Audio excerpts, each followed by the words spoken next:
Welcome to me, where suspenseful, thrilling, and mysterious stories will draw you into a world where the lines between reality and fantasy seem to blur. When the night falls, when all the sounds gradually quiet down, leaving only your own heartbeat and breathing, that's when these stories begin. Tensions, unsolved mysteries, moments that will make you hold your breath in fear or curiosity, all are waiting for you ahead. Find a comfortable seat, dim the lights, and let this sound guide you on a journey that is not for the faint of heart. I want each of you to leave a comment sharing where you are in the world. And if you are enjoying the episodes, don't forget to give a like and subscribe to the channel now. Relax. Are you ready? If so, join me in the first story right now. Do not step on the blue. Obsessions are insidious. They take root in the mind like a silent poison, creeping into every thought and distorting our perception of reality. They tug at us like an unseen current, pulling us away from the shore of reason, dragging us into dark waters where escape becomes a distant memory. Slowly, they drive us toward reckless decisions, choices that harm not only ourselves, but ripple outward, touching everyone we care about. Norman Sykes walked the coastal road, the sea stretching endlessly beside him. The soft murmur of the waves was a lullaby, hypnotic and soothing. As he passed a weathered sign, something stopped him.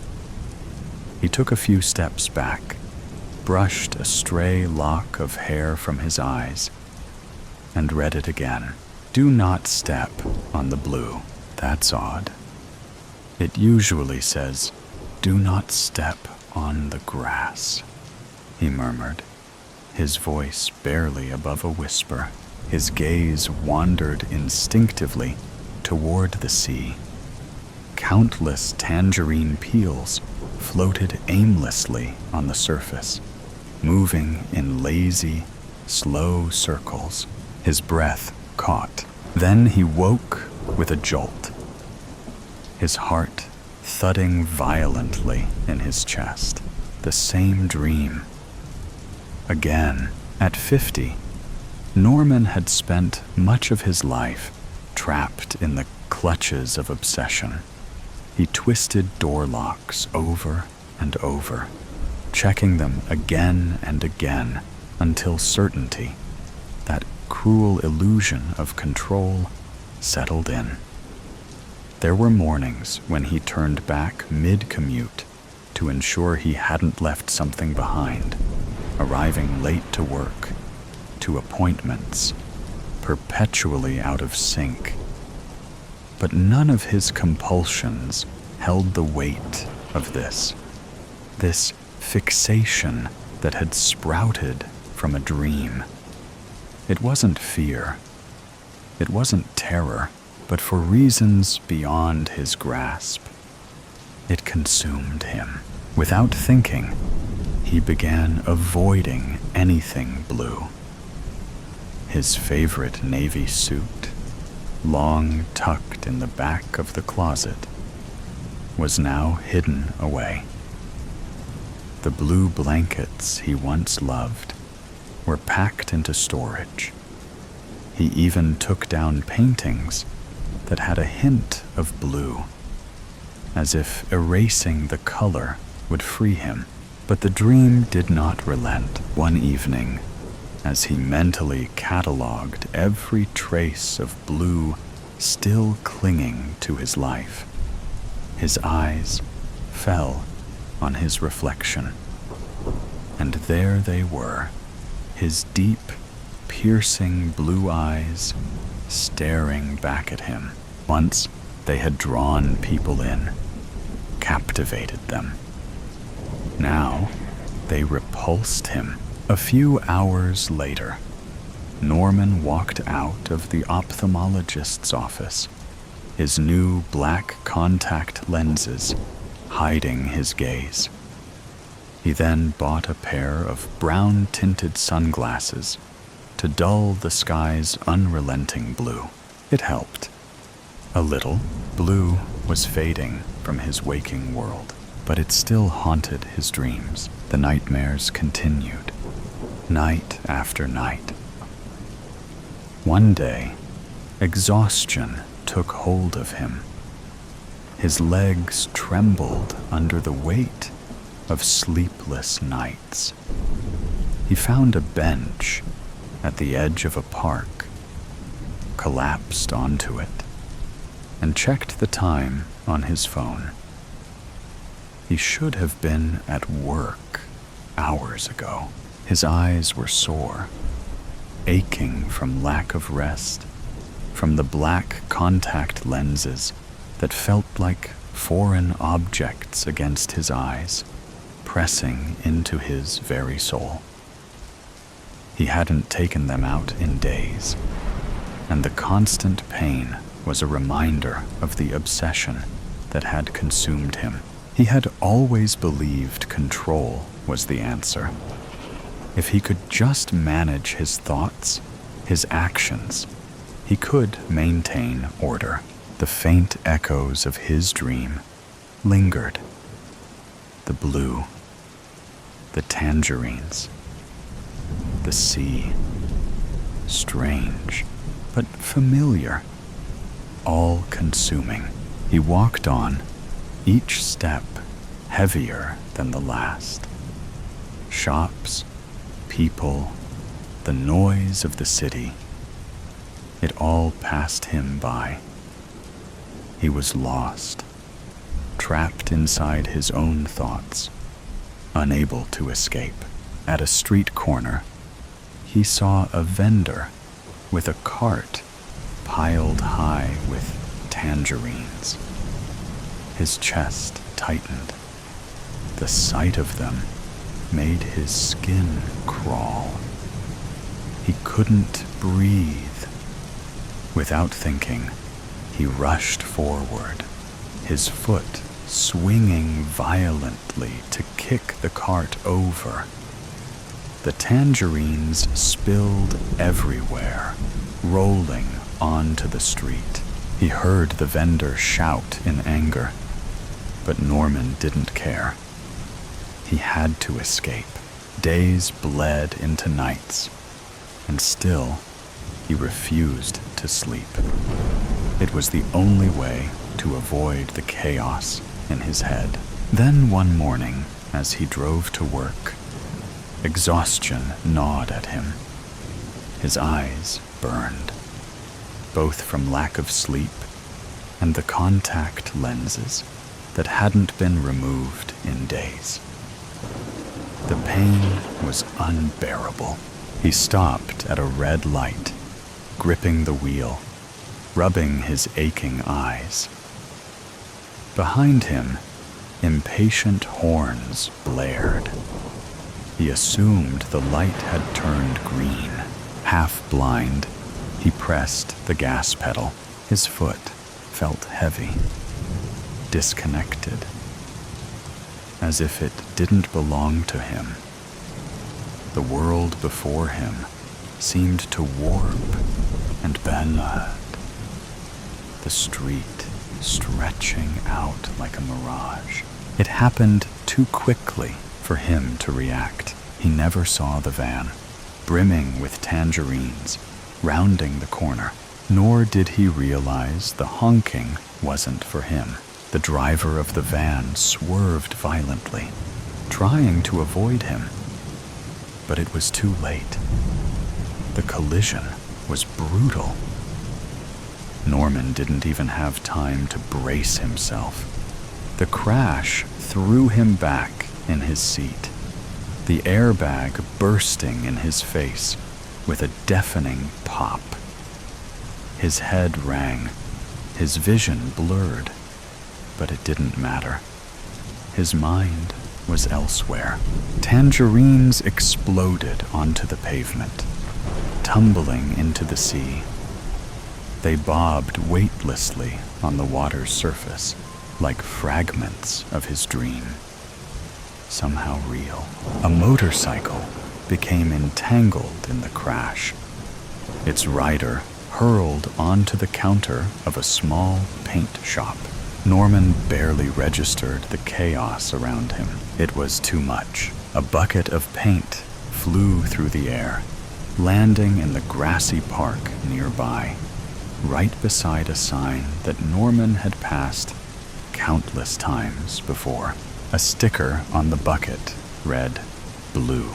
The sign split in two, crashing to the ground next to the bucket. A shattered reminder of everything Norman had been avoiding. It had never made sense before, but now it felt like an undeniable truth. Had anyone been there to read it, they would have seen the warning. Do not step on the blue eye of the horse. "Oh my God!"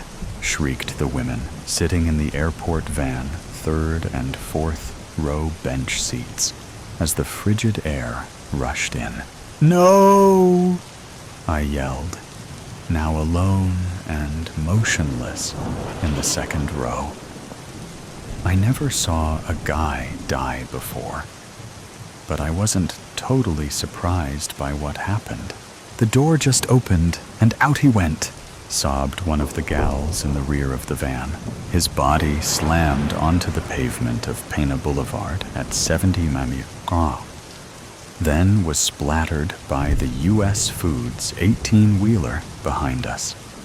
Steak delivery to Elway's Tap Room and Grill at Denver International Airport was definitely delayed that day. I wish I had never started a conversation with the guy next to me on American Flight 5460 Louisville to Denver.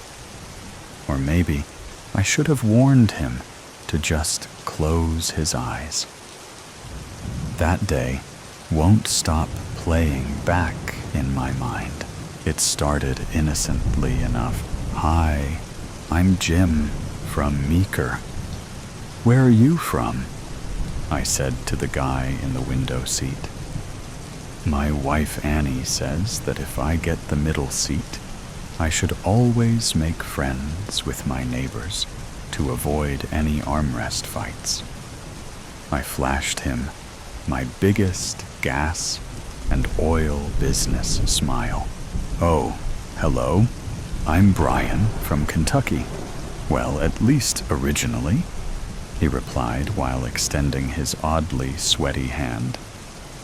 "Where's Meeker?" "Actually, I live on a horse ranch just west of Meeker in northwestern Colorado. Horse country, just like you in Kentucky." I pulled up the bottom of my boot-top business jeans so he could see my Tony Llamas. "Oh, hell no. I don't live anywhere near horses now, and never will. I'm a lawyer for the U.S. Department of the Interior." Brian's upper lip was sprouting beads of sweat with that comment. He looked like a size 48 man in a size 44 suit coat. I thought that might explain the perspiration. "That's too bad," I said. God never made another animal so connected to human beings, except for maybe dogs. My stallion's big brown eyes can look straight into my soul. After a rough day of selling natural gas and fracking pumps, there's nothing like some quality horse time. Mind if I ask what happened between you and a horse? Oh yeah. You could say something happened. I was 15 years old, and a bunch of us decided to cut across a horse field to take a shortcut home from the school bus, drop off. Out of nowhere, this huge old gray horse charged at us. and damn near bit me as we escaped over the fence. It had one scarred eye socket, and the other eye was all red and bulging and bloodshot. Scared the shit out of me. I fell off the fence and broke my right wrist. I cursed that horse, and I think he cursed me. Look, it never did heal right. Brian pulled up his sleeve, held up his meaty right arm, and revealed a wrist that was weirdly bent like a spoon. Yeah, I can see how that would spook you. How did the horse lose its eye? How the hell am I supposed to know? I was just a kid, and I sure didn't have anything to do with it. From that day on, old One Red Eye charged up to the fence and acted like it wanted a piece of me any time it saw us walking along the road by his pasture. Hey, have you seen a stewardess yet? I really need a drink. Now Brian's hands were trembling a little. Our jet pivoted onto the runway. All eyes looked forward. Engine jets roared, and we accelerated with 3 Gs pulling us backwards into the seats. Then the wheels were up, and we were airborne. Hey, darling, could you please get my friend here an old-fashioned? And could you please put it on my credit card? Flight 5462's stewardesses looked like they were recruited from the geriatric ward, older and slower than the spry, shapely young ones from the good old days of air travel. After a few gulps, Brian's hands stopped shaking, but his mouth kept on running. That's not all, Jim. I biked across country when I was 25 years old and almost got trampled to death by wild horses. My buddy and I were in Warm Springs, Nevada, the middle of nowhere in Nye County, with the largest wild horse herd in America.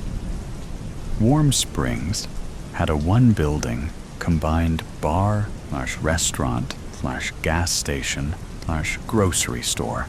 We were exhausted after biking the 50 miles from Tonopah in 100-degree heat, and asked the barkeep if it was okay to pitch our tent for the night near the picnic table beside his establishment. He said, "I don't give a shit." So we did. We conked out right away, and hours later woke up to the sound of thunder. Then the noise became deafening, and the ground and tent walls really shook. I peeked out between the tent flaps and saw nothing but the hooves, shanks, and fetlocks of hundreds of wild horses. It wasn't an earthquake. We were in the middle of a fucking wild horse stampede.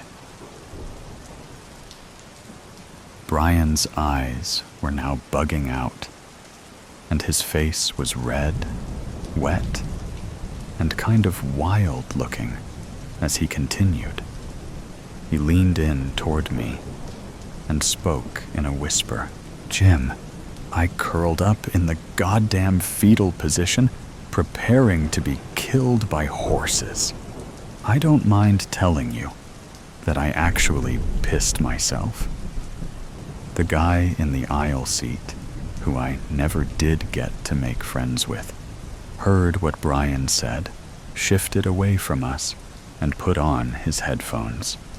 I guess he had overheard enough. I wish I had done the same. Brian gulped down a second old-fashioned and collected himself a bit.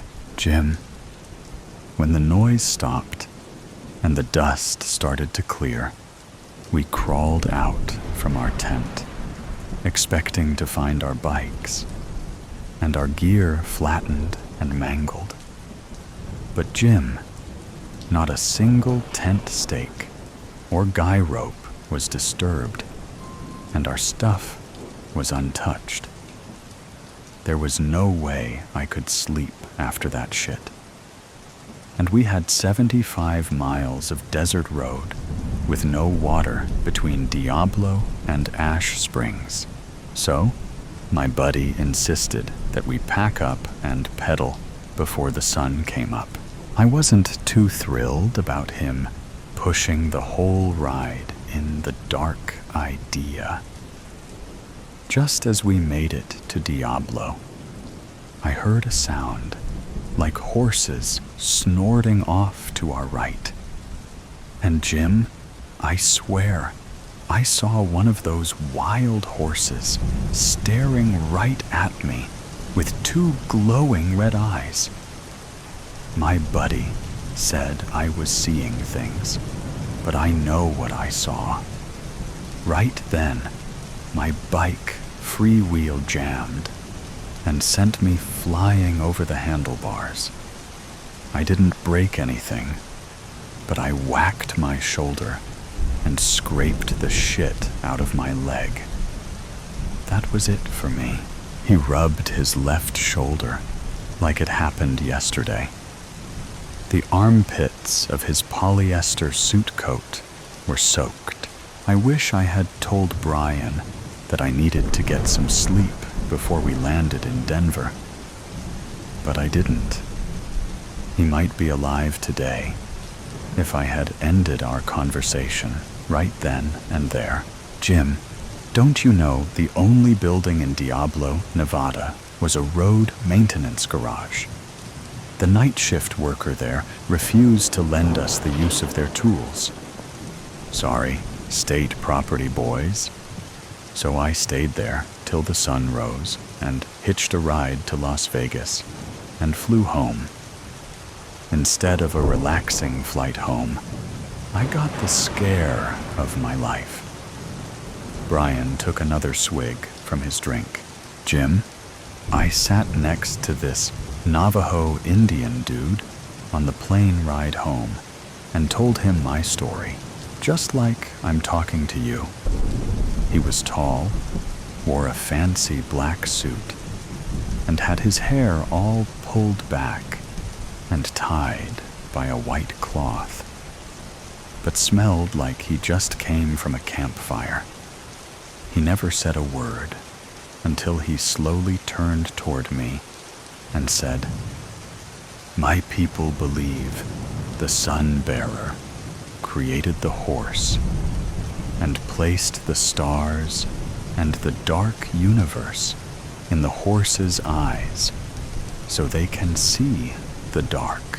You know darkness can kill a man. So can the number 3. Then he got up out of his seat and went to bathroom and never came back." With that, Brian's face turned pale. I thought he was finally done with his weird story, but he leaned into me again and whispered, "Jim, I think he figured the horses see something dark in me, and I am afraid I'll die if a red-eyed horse looks into my eyes a third time. So, no 3 strikes and you're out for me. No fucking thank you. I don't want to see another horse in my life. My sister just moved to downtown Denver, and I just want to visit her and maybe see a Nuggets basketball game. Yeah, I think some big city shopping and a pro basketball game would do you good, Brian," I said. But now he's dead. I told my wife Annie all of this when I got home. Honey, I was afraid to tell him about that 32-foot-high blue Mustang sculpture. You know, the one just outside the airport that has, of all things, 2 glowing red eyes. I was sure he would go into a full PTSD episode or a seizure if he knew that we call the statue Lucifer. Remember how a section of that 9,000-pound statue fell on that Jimenez guy who sculpted him, and how it crushed his leg and severed a big artery and caused him to bleed to death. I figured he didn't know the story of the crazy guy who hopped out of his car and fired his gun at Lucifer, then turned it on himself. Annie, after we landed, I rode in the same airport van on the same front bench seat as Brian, specifically to distract him as we passed by Lucifer. "You did everything you could to help that poor man, Jimmy," she said, trying to console me while she slipped into her nightgown. "Seems like it's the van company's fault for that sliding door not blocking right, sweetie. At first, I didn't think Brian ever actually saw Lucifer's red eyes. But just after we passed that bastard blue Mustang, he looked at the driver's rear view mirror and saw Lucifer all reared up on his hind legs with those red eyes beaming. Brian looked at me, and before I could say anything, he just opened the van's side door, and out he went. I should have warned him about the statue. I could have saved him. Annie said, "Oh my God, sounds like that guy had deep issues, and nobody can save that kind of crazy. Why don't you go down to the barn and check on your horses? They always calm you down." I couldn't tell her that I thought about horses and red eyes when I saw car taillights on the road ahead of me as I drove home that night. I couldn't tell her that I was worried about looking into my horse's eyes or what they would see in me.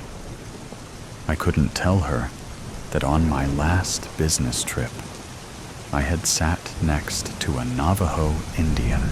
He wore a black silk business suit, white button-down shirt with turquoise cufflinks, and a thin black leather necktie.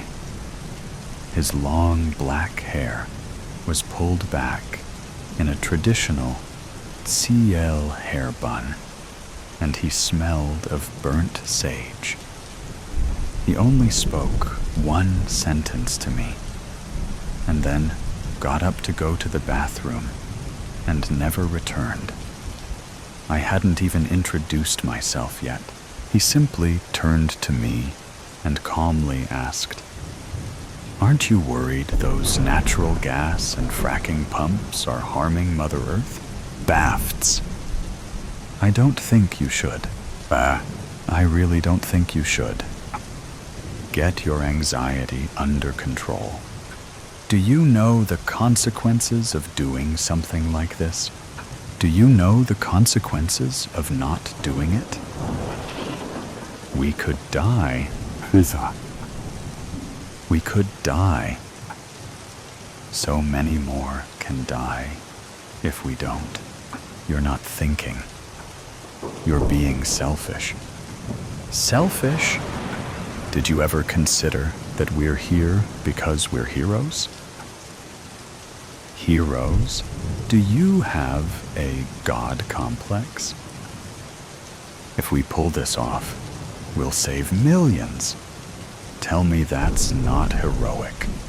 So you are doing it to be famous? No. The money? Stop. The glory? You're distracting me. We have more work to do. I don't think we should. Now there's a we? Sha. You can turn back, but I'm going. Don't leave me. Go back the way we came. It's a straight shot to to the exit. I'm dizzy. Breathe. I'm so faint. I don't have time for this. Ow! Why did you do that? You deserved it. I don't think I did. Fine. Stay here then. Don't leave. I have to keep moving. You're such Shh. What's that? Shh. What's that? We're running out of time. Come on. What was that? Not sure. It came from the way we came. So, no exit? Likely not. No choice but to keep it moving. How much longer? Are you really asking me if we're there yet? No, I'm asking you how much longer until we get there. Here. What's this? What do you think it is? Well, it's obviously map, but it looks like my son drew it. Shh.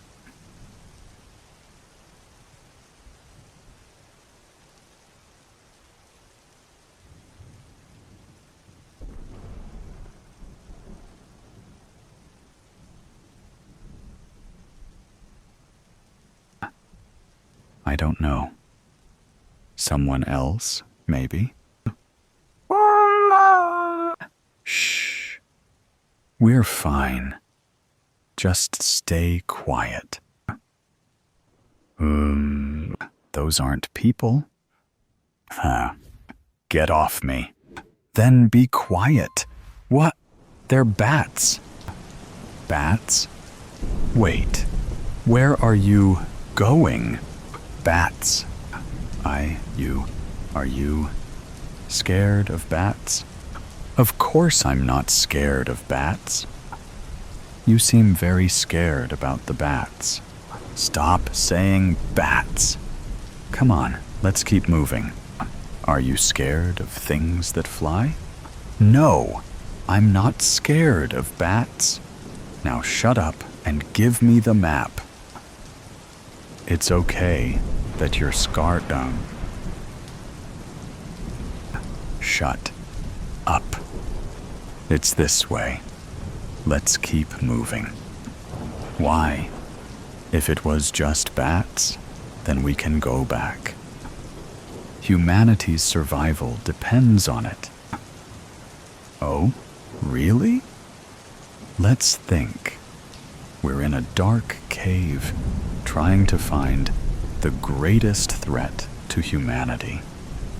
With a map that looks like it was drawn by a toddler, we almost got mauled by bats. And now we're lost. We're not lost? Then where are we? We're close. Left or right? Left. The bats went left. Right. Yup. I mean, let's go right. Because you're scared of the bats? Because the bats won't go where the weapons is. Right. Right. How do you know it's a weapon? What? The corp never said it was a weapon. They said they didn't know what the threat looks like. What else could it be? A person. A person? Really? I don't know. I don't know what we're looking for, or how our bosses don't know anything either. With all the money at the corp, you would think they would have a better idea, or a better map. We know it's a threat to humanity, and it's somewhere in this cave. Right. No, I don't think right was right. Are you saying that because of this Dead end? Let's backtrack and go left. With the bats? With the bats. What if it's a bat? What? What if the greatest threat to humanity is a bat? A megabat? Do you hear yourself? Megabat? It's happened before. Humans are the greatest threat to humanity and the things they create. We're looking for a weapon. A thing. Whatever you say. Let's follow the bats. You're so grumpy. Will you please shut it? Tam. I'm hungry. We don't have food. What do you mean we don't have food? We didn't bring food. We were supposed to be there already. What time is it? Oh, 200. No wonder. It's lunchtime. Lunch at 2 in the morning. I work the overnight shift. So, 10. What is it you do on the overnight shift? I'm the custodian. The custodian? Shh, you'll wake the bats. Explain. Right now. But explain, or we're not moving. And we're not eating. I thought you didn't have food. Explain. Now. Fine. I work as the custodian for the corp. Do you know Dr. Merlin? Never met her. Everyone says she's a kook. She's no kook. She's a genius. Very smart. Is that trail mix? Finish your story, and you get it. Last week, she was on edge. So I say, Dr. M, what's up? Yeah? And she tells me that there's new intelligence about some threat, and all of the field agents are cowardly salads. Cowardly salads? She's a tough lady, but she talks like an old-timey movie star sometimes. Her expressions. All right. So how did you end up here? Well, I told her that if there was anything else I could do to help her to let me know. So she put you in the field? Did you even have any training? I got about a week of training with the corp. Are you kidding me? Can I have that trail mix? You didn't think to mention any of this to me before? I thought you knew. Trail mix? Here, let's keep moving. Holy shit. Uh-oh? No. I told you it was bafts. Hey, my trail mix. Focus. Why aren't they on the ceiling? They look like they're protected something. Someone. What? Look, there's hair. Oh, no. Nope. I'm not going in there. Give me the trail mix. Stop thinking about food. Give it to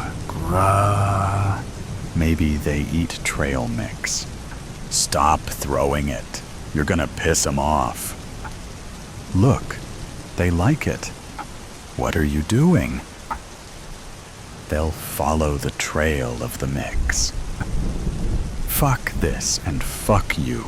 Stupid corp putting me down here with a... It's working. Cowardly salad. Don't even Is that a real person? I told you the weapon wasn't a thing. Here, bats. Here, my little cutie patooties. Hey! Yes, you are misunderstood, little guys. No? Hey, she's not real. What? Who? The lady that the bats were crowding around. She looks fake. Like dummy, or a mannequin or something. Oh no. What? I think that's Dr. Merlin. The kook? It's a good replica, like in a wax museum. You ever go to Madame Tussauds? Focus. I am. It's a good copy. Only thing is, the ring is wrong. She wears it on her left hand. Don't touch her! Wow. Did you just do that? I think so. I didn't mean to. It opened when I tried to move her ring. Why did you? Is that a laptop in her abdominal cavity? It's a transmitter. Is that a countdown? And coordinates. Do you know navigation? I know that 1 is New York. That's Moscow. 2 minutes. I think it's calibrated to all the major cities. 1 minute, 50 seconds. I can see that. I think it'll send signals to those coordinates where there's likely bombs or nukes or something. The mechanism can't be communicating via satellite. There's no service here. Yeah, not even the sat phone's working down here. It must be low-frequency transmissions, perhaps to another point right outside of the cave, which then likely connects via satellite. Yeah, I guess that makes sense. We don't have time to find the outside receiver, so we'll have to block the waves from here. You know a lot about radios for a custodian. Before I immigrated, I was a radio specialist for my country's special forces. Okay. I didn't know. You never asked. So what do? We need to get the bats back. What?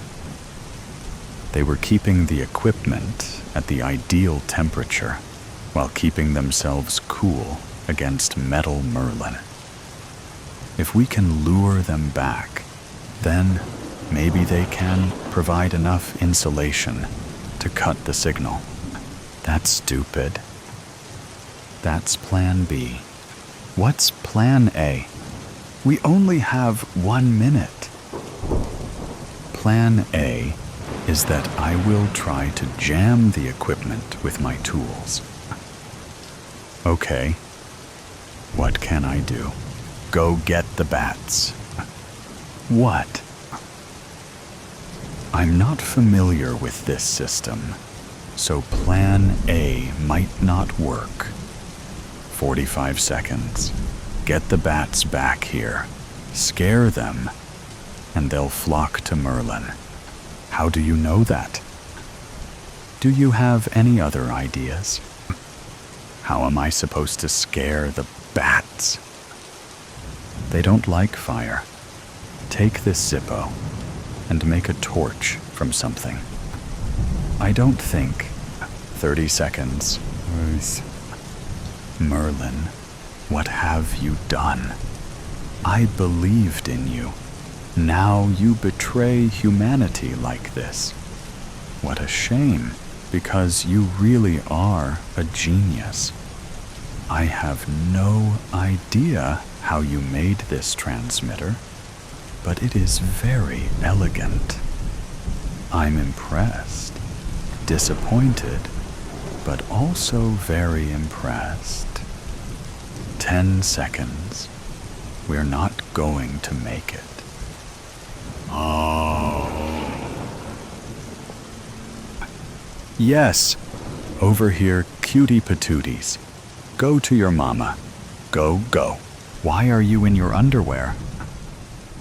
I put my clothes over Robot Merlin to try and damp the signal. Why are your underwear? I made torches. Good work. Yeah, you too. Do you think it worked? We won't know until we get outside.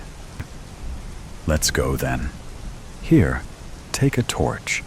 Thanks. You were a very brave salad with the bats.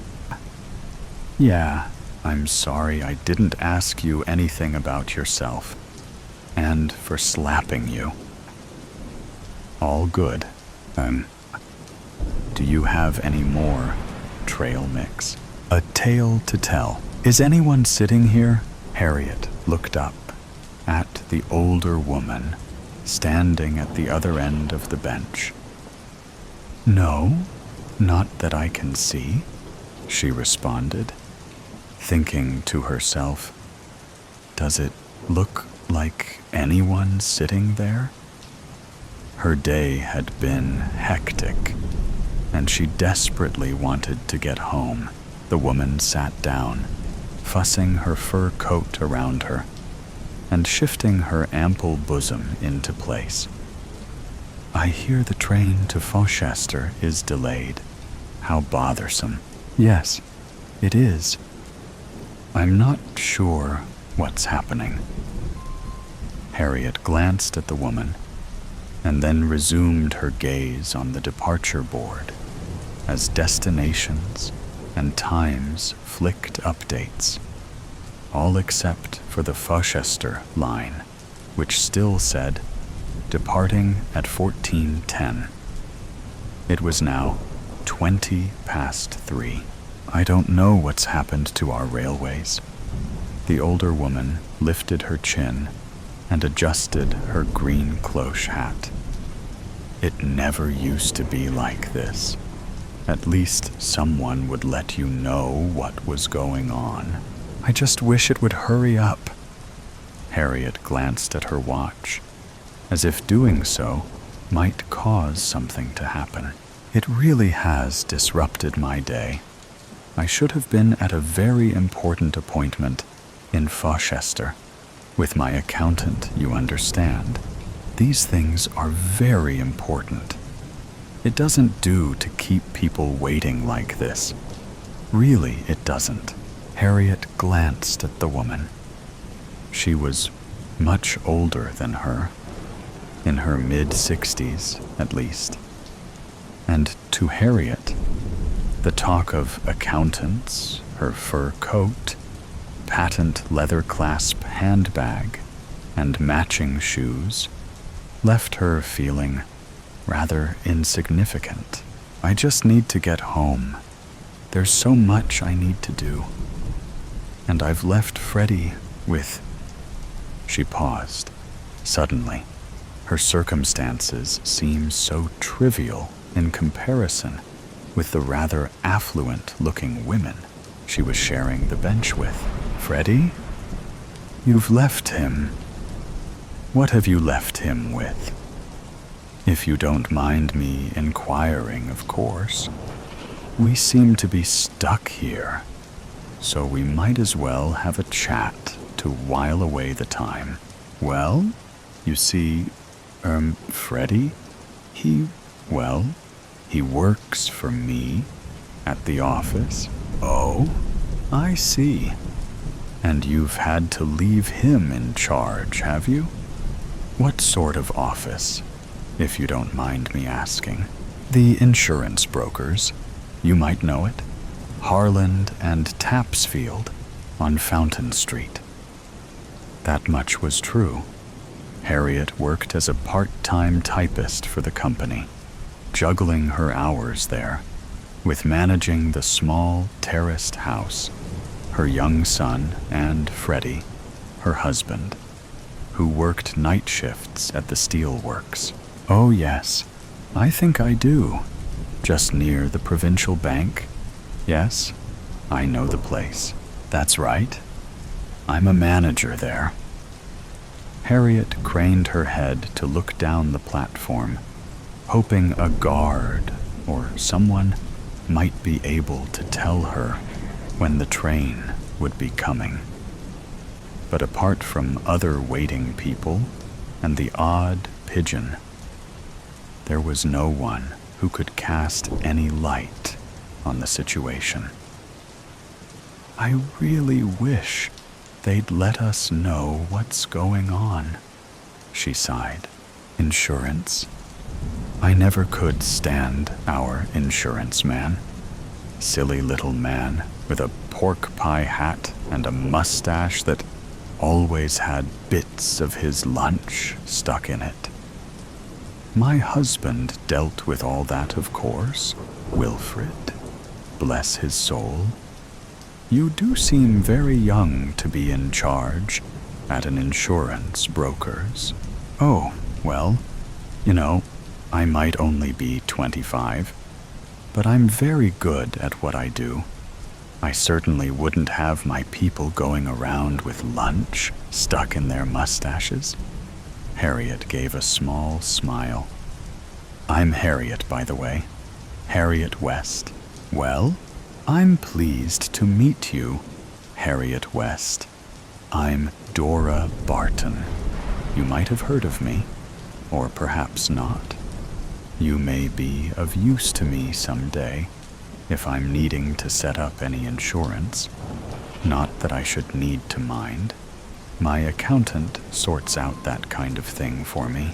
That must be nice, having someone to look after your affairs like that.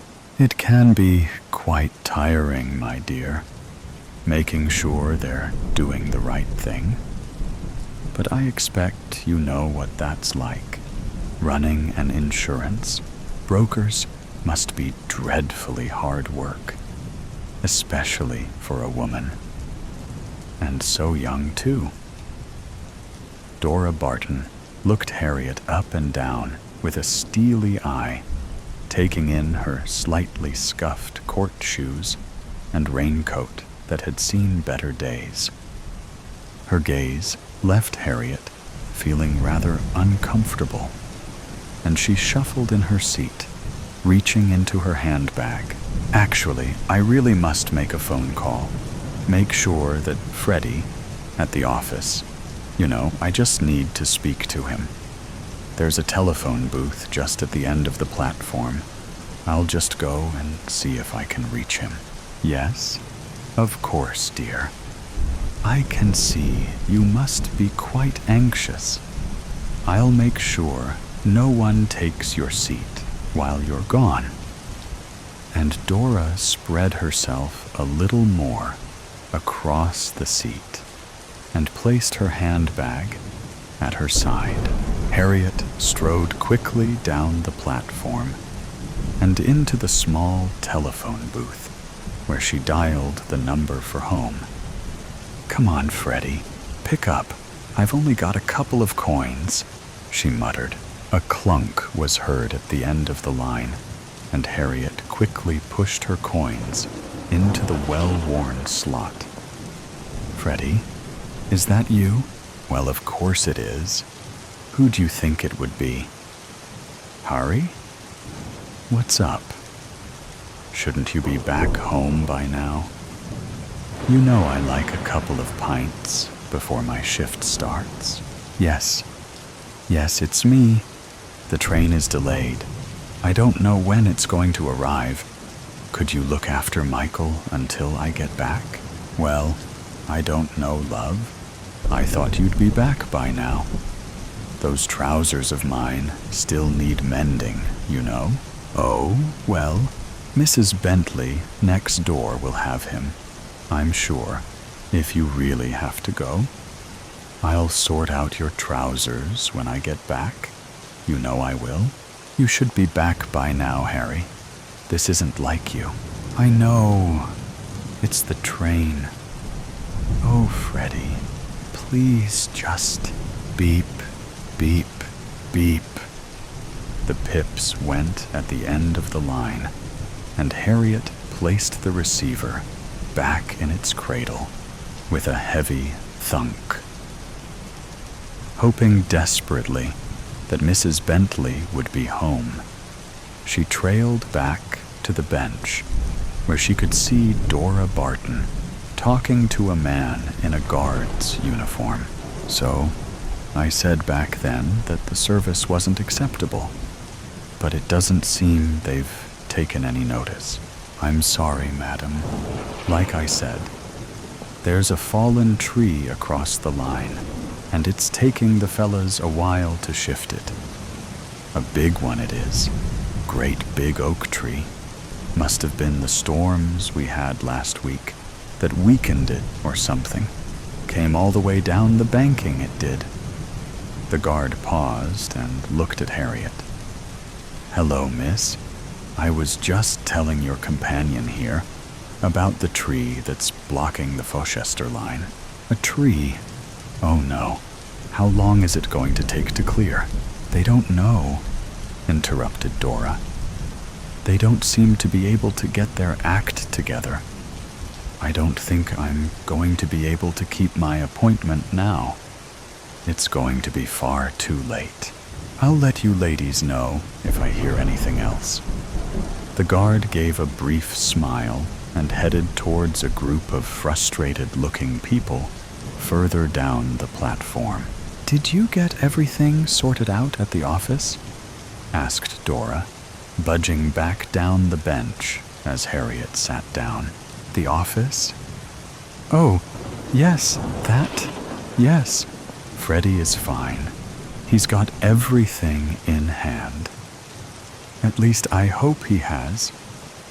Harriet's voice trailed off. Oh, you don't sound too sure. Freddie's okay. Really, he is. I can trust him. Just sometimes, I need to check he's got everything under control. The two women sat quietly for a moment. The departure board continued to flick and update the details of all the trains except for theirs. Then, the bing-bong-bing of the tannoy. The 1410 Fauchester train is delayed. We know that, muttered Dora. And work is currently taking place to remove the obstructing tree from the line. We now expect the next train departing from this station to Fauchester to be at 17:30 hours. That's another hour and a half, wailed Harriet as she looked at her watch. It's really not good enough, tutted Dora. Honestly, what a way to spend a Tuesday afternoon. You know, in some respects, I think Tuesdays are far worse than Mondays. You know where you are with a Monday. You've got the whole week ahead of you, and you just get on with it. But Tuesday, it's as though you've managed to get Monday out of the way. But Friday still seems such a long way away. I suppose you won't make your accountant's appointment now? Harriet looked at the older woman, who was taking a lipstick from her bag and reapplying the red hue to her mouth. You're right. There's no sense in me waiting for a train now.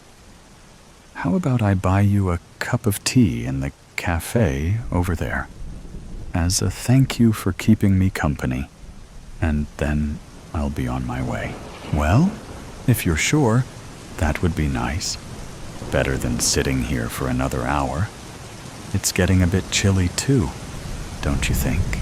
The two ladies made their way across the station concourse to a small, bustling cafe full with other people waiting for the delayed train. "There's a table in the corner there," said Harriet. "I'll grab it if you can get the tea." "Yes, that's fine, dear. I'll do that."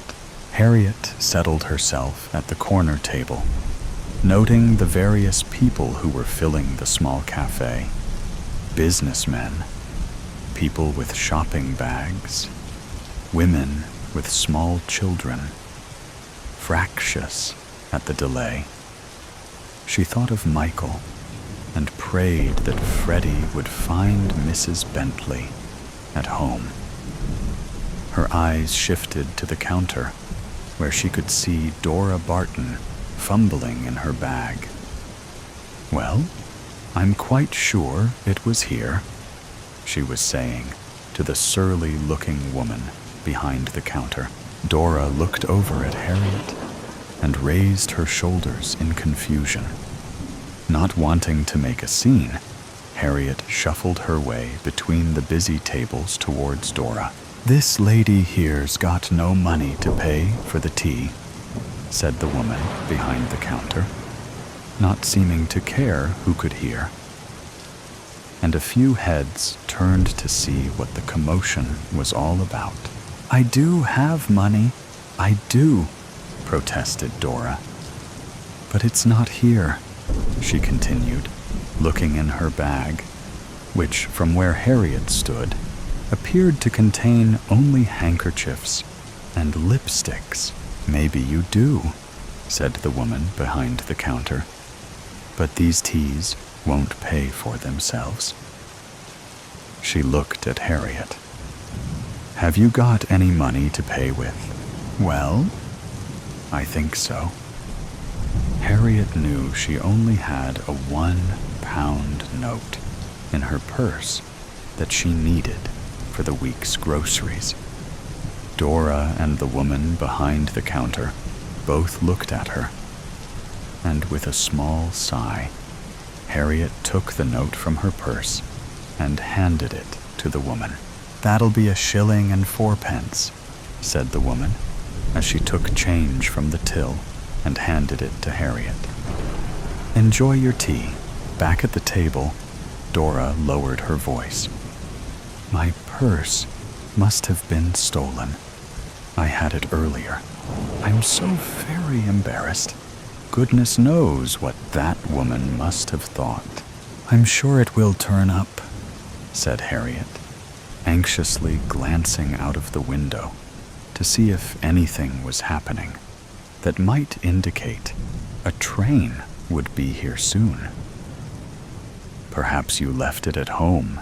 "Home? Well, perhaps I did that.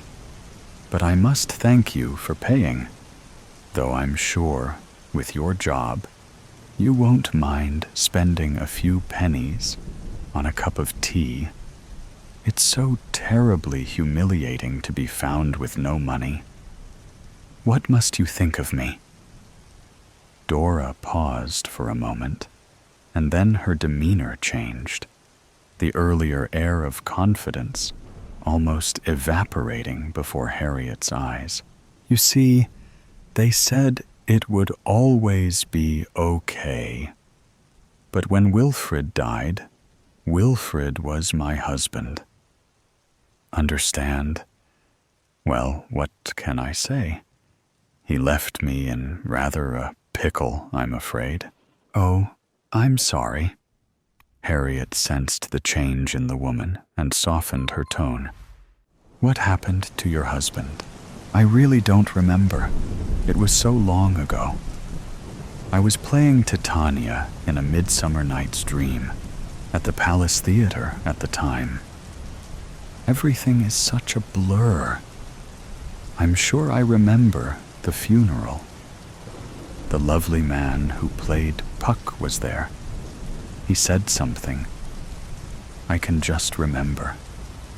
If we shadows have offended, think but this, and all is mended. Yes, that's right. All is mended." "Dora, are you okay?" Harriet reached across the table and tentatively touched the older lady's arm. Immediately, Dora pulled her arm back in haste, as though something had bitten her. "Don't touch me. No, don't do that." Harriet retracted her hand quickly, reaching for her teacup to steady herself. She looked at Dora over its rim. "I hope you'll be all right, Dora, but I think I'll go and see what's happening with the train just now." "Yes, you do that. They might have the Pullman carriage ready for me now. See if you can hurry them along, dear." Dora opened her handbag and feverishly reapplied her lipstick again. "But I thought—" Harriet was distracted by a scene playing out on the concourse outside the cafe. A woman in a long brown mackintosh and a man in a white coat were standing talking to the guard. The woman was gesturing with her arms, pointing down the platform and then back towards the street. The man in the white coat stood quietly, and the guard looked up and down, scratching his head underneath his cap. His eyes traced across the station, and then did a double take and stopped at the cafe. He looked at Harriet, who was just getting out of her seat, and pointed in her direction. The woman ran across the station, the man in the white coat following her as she burst into the cafe. "Mother!" she called across the small table-filled room. The voices in the cafe fell to a hush, and everyone looked at the woman, and then in Harriet and Dora's direction. "Don't let them take me." Dora grabbed Harriet's arm. "Please." The woman pushed her way between the tables, and now stood trembling as she looked down at Dora, who had her hands over her head and was trying to push herself as far as possible into the corner. "Mother, please, we've been worried sick. Where have you been? Leave me alone. This lady here is looking after me. See, she bought me tea, and she runs an insurance broker's, so she is quite capable. I don't need you or your doctor friend over there." The woman in the brown mackintosh looked at Harriet, eyebrows raised and questions etched across her face. "The train was delayed, and your mother sat next to me. She's missed her appointment with the accountant in Fochester, I'm afraid," Harriet said, attempting to explain the situation. "Accountant? Fochester? Oh, what has she been saying?" The woman looked in despair at the man in the white coat, who was now standing behind her. "I think I should go." Harriet picked up her handbag. "I really need to make sure I get on the train. Freddie is going to go crazy, and poor Michael will wonder where I am." "You tell Freddie to do as you say," piped up Dora from the corner. "You're the boss. Don't have him telling you what to do." "I think we should get Mrs. Barton back to my surgery," said the man in the white coat calmly. "We can get her settled down there. Come on now, Mother." The woman touched Dora's shoulder. Dora shirked away. "Let's get you back to talk to nice Mr. Davidson here, and no running off this time." She looked at Harriet. "Would you believe it? We only left her for less than a minute. We've been looking for her for the last 2 hours. Well, I'm glad you found her." Harriet moved to the other side of the woman. "Goodbye, Dora. It was nice to meet you." Dora looked up from the corner, dabbing her handkerchief at her mouth. "You tell that Freddie of yours," she said. "You tell him to mend his own trousers and to look after that little boy of yours properly." Harriet stared for a moment, unsure if she'd heard correctly, then hastened her goodbye and made her way towards the platform where the delayed 1410 to Fauchester was pulling into the station. Later that evening, Harriet tucked Michael into his cot and placed a gentle good-night kiss on his forehead. She stood at the bedroom door and smiled, watching for a moment as her son fell into a blissful slumber. Downstairs, she took Freddie's torn trousers that he'd left strewn across the sofa and put them in a bag of scrap fabric that she kept in the cupboard under the stairs. She then made herself a cup of tea and settled down to read her favorite magazine. As Harriet West turned the pages of her magazine, 20 miles away, behind a locked bedroom door, Dora Barton lay in her small single bed, staring up at the ceiling and beyond, and Dora Barton smiled. The wrath of La Vipera, Nera. How long has it been? Alé's mouth was dry, but sweat dampened his lips. 47 minutes, a voice replied. Closing his eyes, Allais drew in as much breath as his lungs would allow, then let it out in a deep sigh. 47 minutes. It felt like hours. There was no clock on the wall, no sunlight in the windows, no way for him to gauge how long he'd been captive. He would just have to keep asking. He sat in a steel chair, his hands tied behind his back. The room around him was pitch dark, and though impossible, it seemed to be growing even darker. It would still be light outside. He'd been taken just before he was to meet his wife for dinner. But to him, it felt like night. The thought of his wife sent a sharp jolt of worry down his spine. Would she do as expected and try to rescue him? He could hope not, but that hope would be irrational. She would come for him. She was the reason he'd been taken in the first place.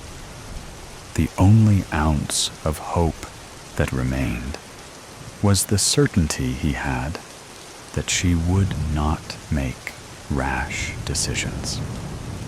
She would plan. She would prepare. She wouldn't let her emotions fog her judgment.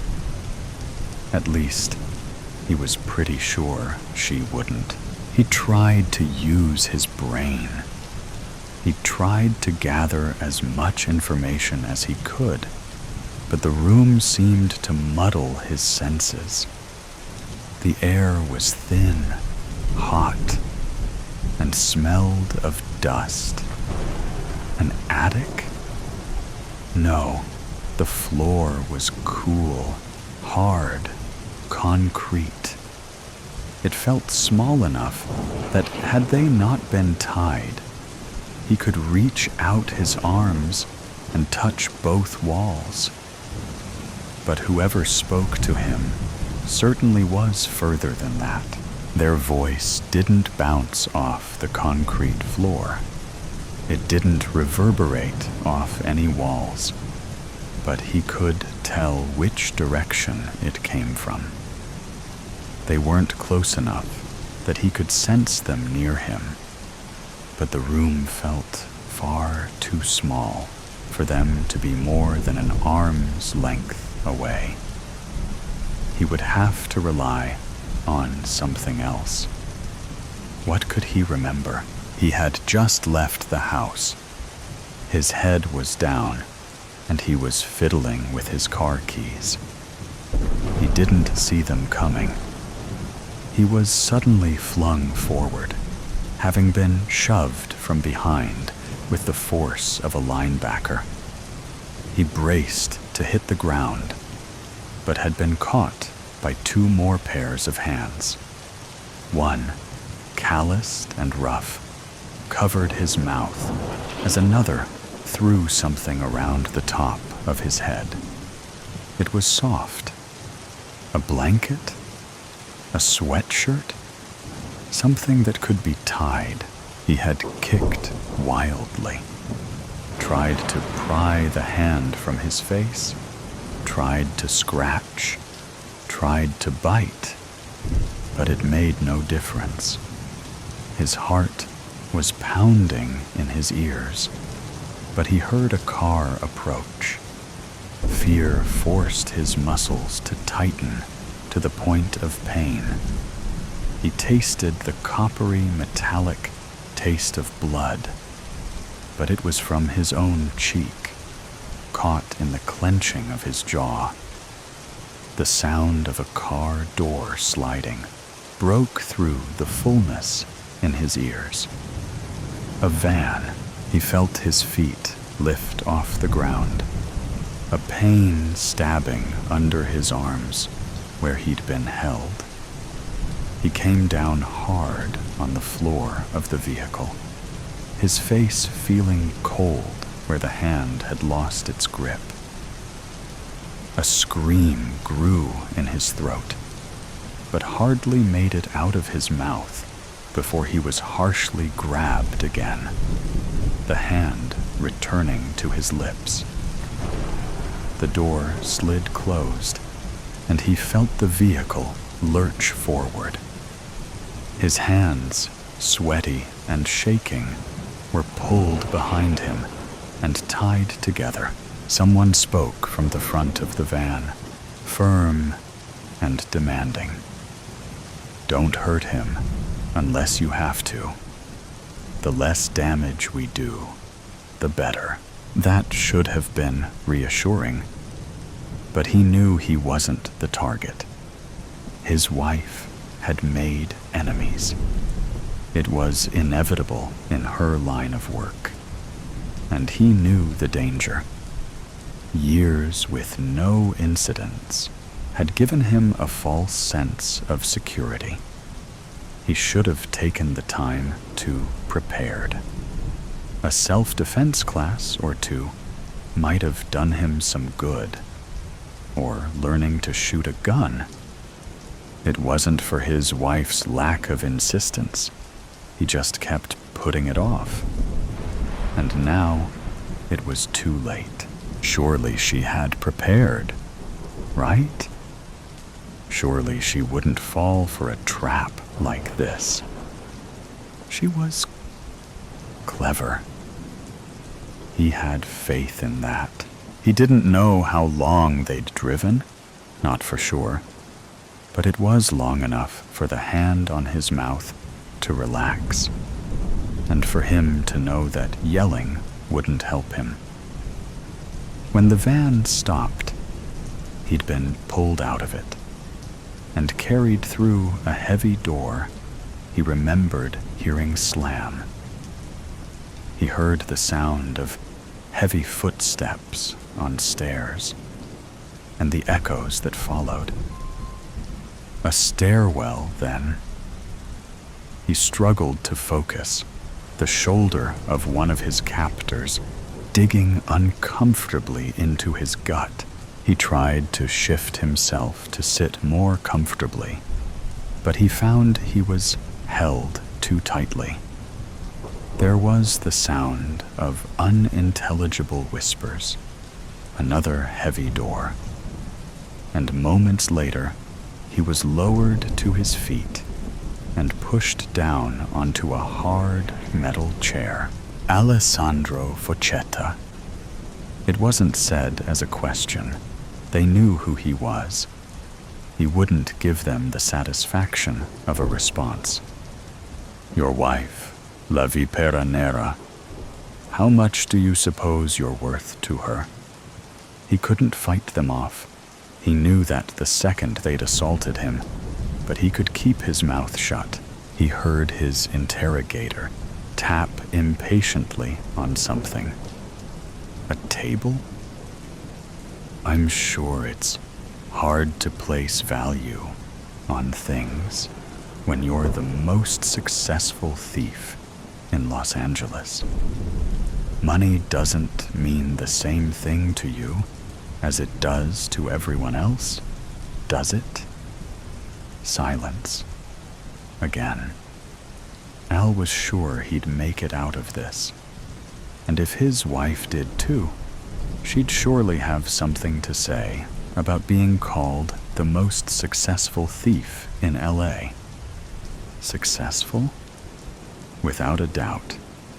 Thief? She'd fume at the label. He found it hard not to laugh aloud at the thought. They were right.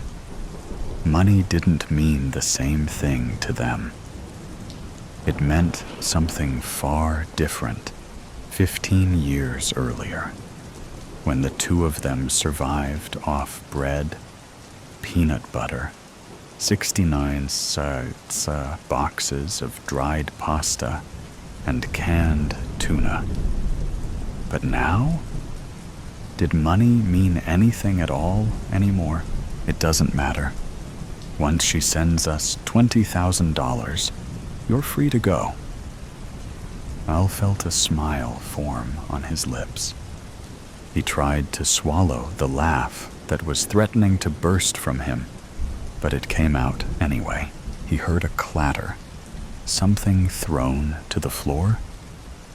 Anger laced his interrogator's voice. What the fuck is so funny? Ale sucked in his lips, trying to stifle his laughter.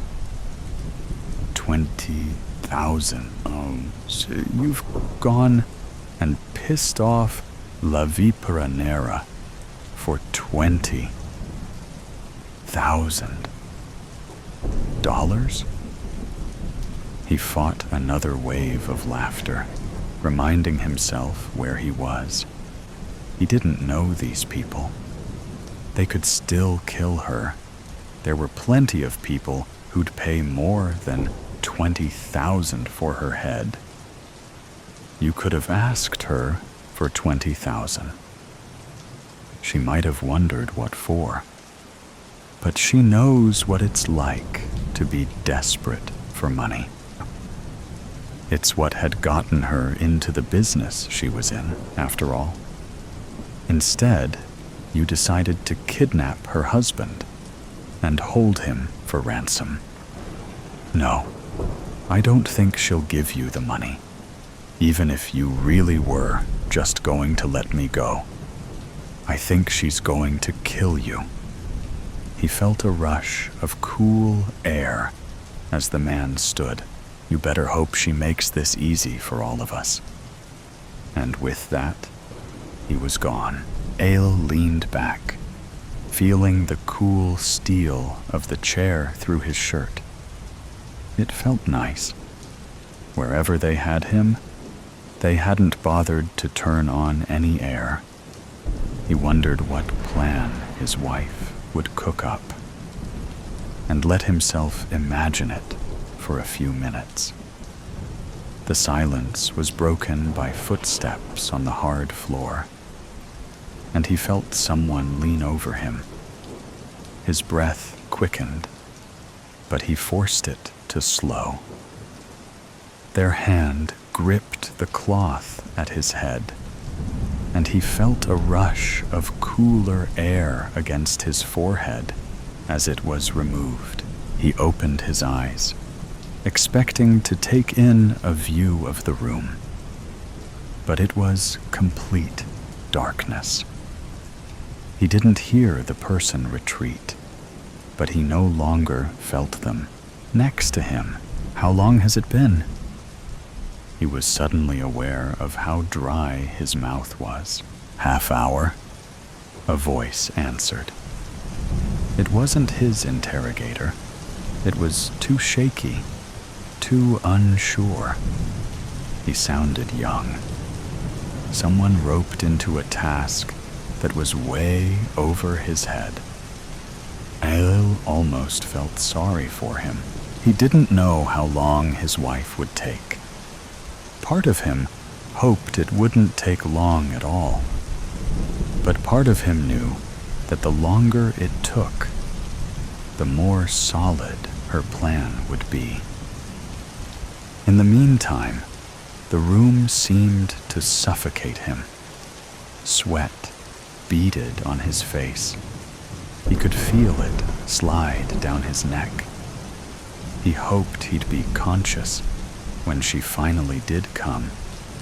He felt as if he was swaying, but in the darkness, he couldn't quite tell. How long has it been? 47 minutes. It had to be close to an hour now.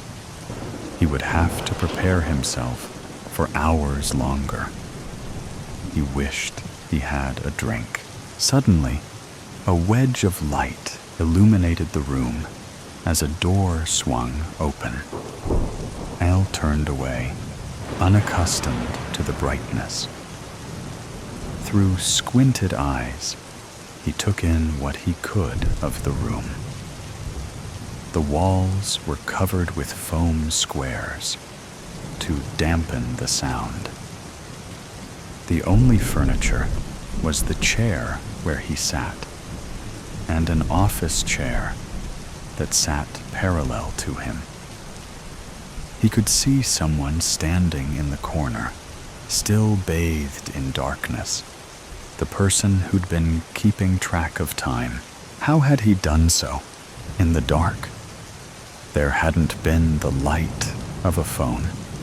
At least that Al had noticed. A frantic boy entered, his face pale and drenched in sweat. "Cut his hands free. We need him. She's here. She's inside." He looked over his shoulder as if expecting her to jump out at him. The man in the corner was clearly shaken by the words, jumping forward to cut the tie at Ale's hands. Inside? How did she get inside? Darwin was guarding the... She shot him. She didn't even say anything. She just came out of nowhere, shot him, and forced her way in. He sounded as if he was fighting back tears. Al wasn't the vengeful type, and under most circumstances, neither was his wife. He'd be lying if he said he didn't feel at least a little bad. So what are we going to do? Give him to her. That's what she's here for, isn't it? Ala felt their fear, though he wasn't sure why. He had been them, or at least similar to them. He had been a terrified 20-year-old, not sure where his next meal would come from, not sure what he would have to do to make rent. These two certainly didn't seem the masterminds behind this plan, regardless. No, that was the man who'd interrogated him. A man old enough to know better. A man arrogant enough to think he could kidnap Alessandro Foccetta and live to tell the tale, and with an extra $20,000 in his pocket. The man who was in here before. The one who asked me questions. Who is he? They froze, or as near to freezing as they could get while still shaking. His name! I need his name! There was more force behind his words now. They shifted uncomfortably on their feet. Leon Metzger, Ailey nodded. With the door open, he could hear someone yelling and the crack of a gunshot. I can find my way from here. He left the room, closing the door behind him. Sparing them could be dangerous, but killing them would be senseless. Metzger was the one he wanted. Plus, he could easily give them $10,000, and he was sure they'd do whatever he asked. He could remember when 10,000 seemed life-changing. The hallway outside the door was like that of a parking garage, only narrower. It was concrete on the walls and floor, with large, orange-tinted lights along the ceiling. He went toward the commotion. This wasn't a massive operation, half a dozen men at most, and 2 of them were in the room he'd just left. How many stood between him and his wife? He broke into a run, hoping the next person he ran into would be her. Another gunshot rang out, the sound bouncing its way down the halls. He was close. He turned a corner to see his knight in black, bulletproof armor, a seething glower on her face. Her expression immediately brightened as she hastened to him. "Are you all right? Are you hurt?" She looked him over, seeming afraid to touch him in case he was injured. I'm fine. I'm assuming you are too." He poked playfully at the bulky vest she wore. She nodded, but her face grew serious again. "How many were there?"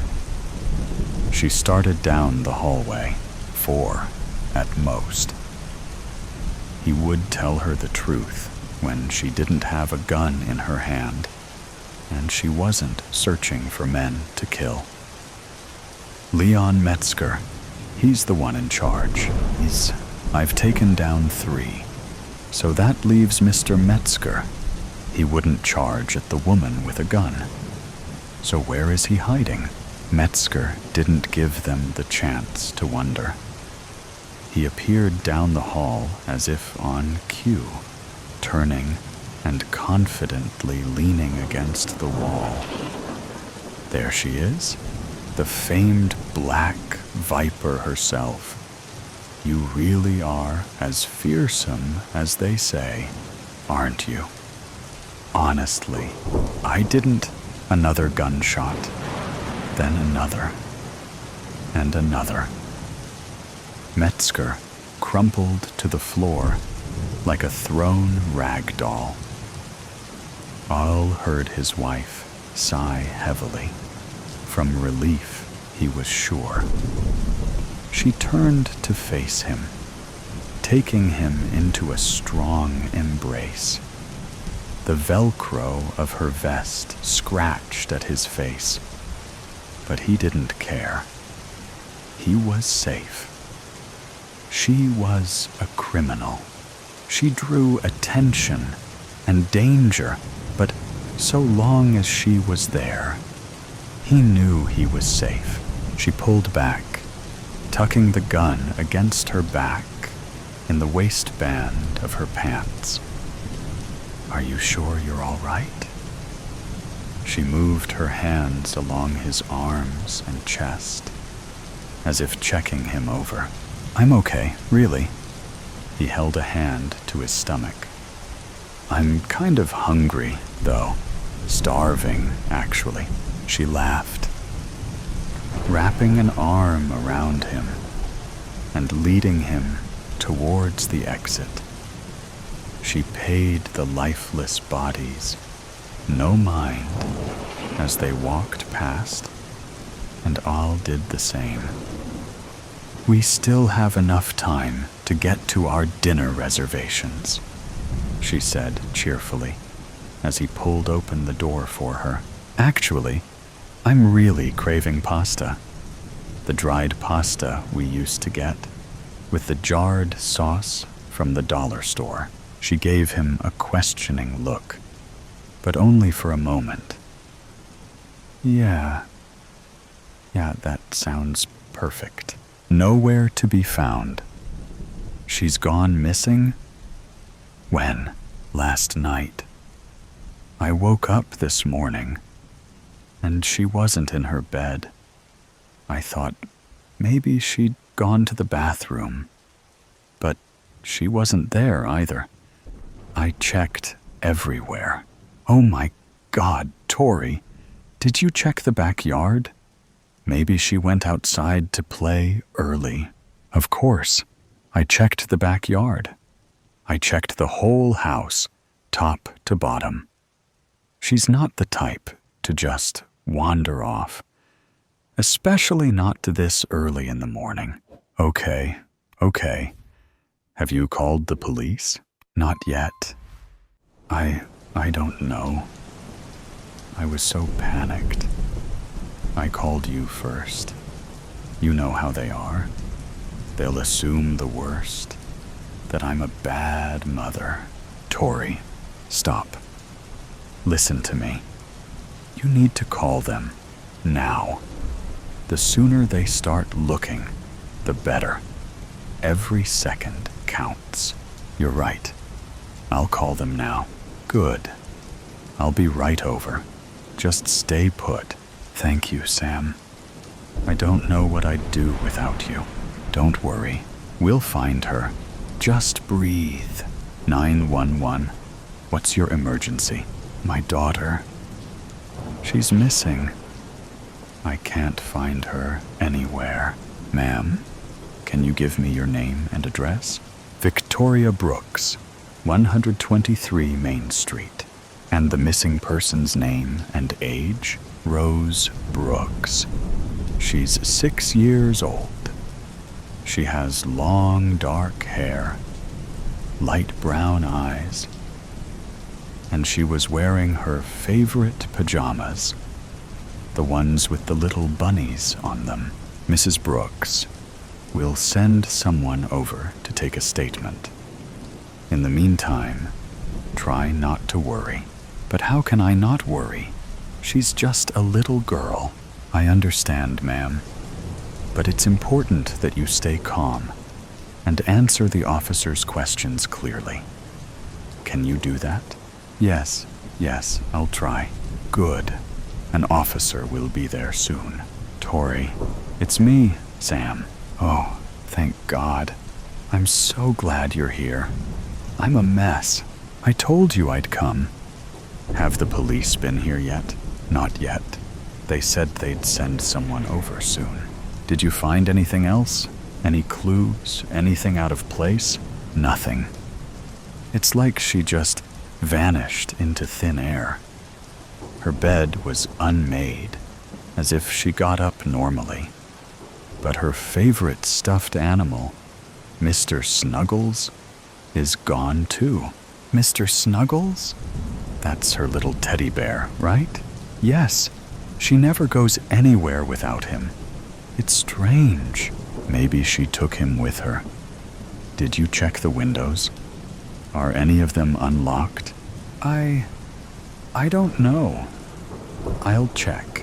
The one in the living room was unlocked, but it's too high for her to reach. Oh, God. Do you think someone took her? We don't know that yet, Tori. Let's not jump to conclusions. Maybe she climbed on a chair or something. We need to stay calm and wait for the police. Someone's at the door. I think that's them. Hello? I'm Detective Smith. You must be Mrs. Brooks. Yes, that's me. Come in. I'm here to ask you some questions about your daughter's disappearance. Of course. Anything to help find her. Can you tell me what happened last night? I put Rose to bed around 8 p.m. I read her a story, like always. She was asleep within minutes. I checked on her a few times throughout the night, and she was sound asleep. But when I woke up this morning, she was gone. Did you notice anything unusual last night? Any strange noises? Any cars outside? Anything like that? Nothing. It was a normal night. We had dinner, watched a little TV, then got ready for bed. Everything was fine. What about her father? Is he in the picture? Yes, my husband. But he's deployed overseas. And you're sure you checked everywhere in the house? Yes, I'm positive. I even checked the backyard, the shed, the basement, everywhere. Did Rose have any friends or other family she might have gone to? Anyone she might wander off to see? No, she's only 6. She doesn't have any friends outside of school, and my family lives out of state. All right, Mrs. Brooks. We're going to start our investigation and let you know if we find anything. But before we leave, we'll need to take a look around the house, if that's fine with you. Of course, Detective. Anything to help find my Rose. Thank you. And please, try to stay hopeful.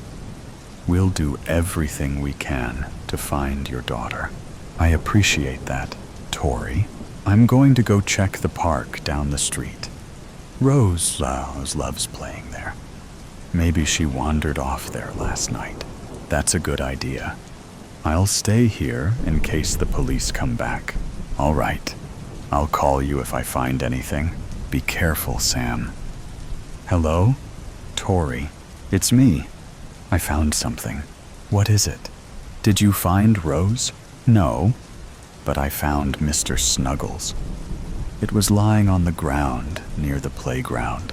Oh my God. What does that mean? I don't know, but it can't be good. I'm going to call the police and let them know. Please, hurry. I'm coming over there right now. No, Tori, wait. The police wouldn't want us to contaminate the scene. Just stay at the house. But I know, but we have to trust them. I'm calling them right now. 911. What's your emergency? Hello, Detective Smith, please. Please hold. Detective Smith speaking. Detective, it's Samantha Jones. Sam, Tori Brooks' friend. I found Rose's teddy bear, the one she always carries around. It was just lying on the ground at the neighborhood park. What? Okay, I'm on my way. Can you stay there and make sure nobody touches anything? Yes, of course. Thank you. I'll be there soon. Tori, the police are on their way to the park. They're going to search the area. Oh God, I hope they find her. I know. We just have to stay positive. I'm trying, but it's getting harder and harder. I get it. Just hang in there. They'll find something. I'm certain of it. Detective Smith, we've searched the entire park, but there's no sign of the girl. Damn it! We need to widen our search. Check all the nearby houses and businesses. See if anyone saw anything. Check security cameras. Anything. We need to find this little girl, and we're running out of time. Yes, sir. Tori, the police are widening their search. They're checking all the houses in the neighborhood, talking to people, looking at security footage. That's good, right? It means they're taking this seriously? Yes, it means they're not giving up. I hope so. I can't lose her. They'll find her, Tori. I know they will. I hope you're right. I think the police are back. Mrs. Brooks, we have some news. Is it about Rose? Did you find her? Yes, we found her. Oh my God, is she okay? Is she hurt? She's alive. But she's been through a lot. We found her in an abandoned house a few blocks from here. She was hiding in a closet. Who took her? Why? Was she hurt? We're still investigating, but we have a suspect in custody. It appears to be a case of a kidnapping gone bad. The suspect has a history of similar offenses. Rose is being checked out at the hospital, but she seems physically unharmed. Oh my God, I can't believe this happened. I can't believe someone would do this. I understand.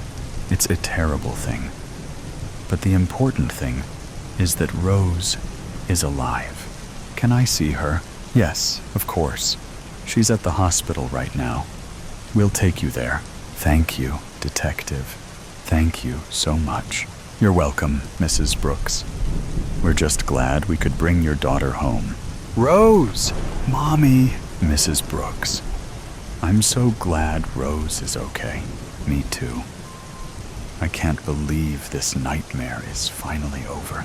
I know it's been a long day, but it's a happy ending. Yes, it is. A very happy ending, but frightening nevertheless. We need to get you both home. But first, we'll need to speak with Rose. Detective, Rose has been through a lot. Could we do this tomorrow? Perhaps you could stop by the house around noon. Sure, I understand. I'll have an officer drive you all home. Thank you. And in the meantime, I'm never letting her out of my sight again. I think that's a good idea. Burn the house down. Did you hear what happened to the old house on Birch Street? No? What? It burned down. Burned down? How? Nobody knows for sure. People are saying it was arson. Arson? That place was empty for years. Who would bother? That's what everyone's asking. But there were lights on the night before. Lights? You're serious? As a heart attack. I saw it myself. You were there? Well, I was passing by, took a shortcut through the park, and you didn't think to tell anyone. I didn't think it mattered. Thought maybe the city finally sent someone to clear it out. The city? They don't even fix the street lights. Why would they bother with that house? You're probably right. But who else would be in there? Kids, maybe?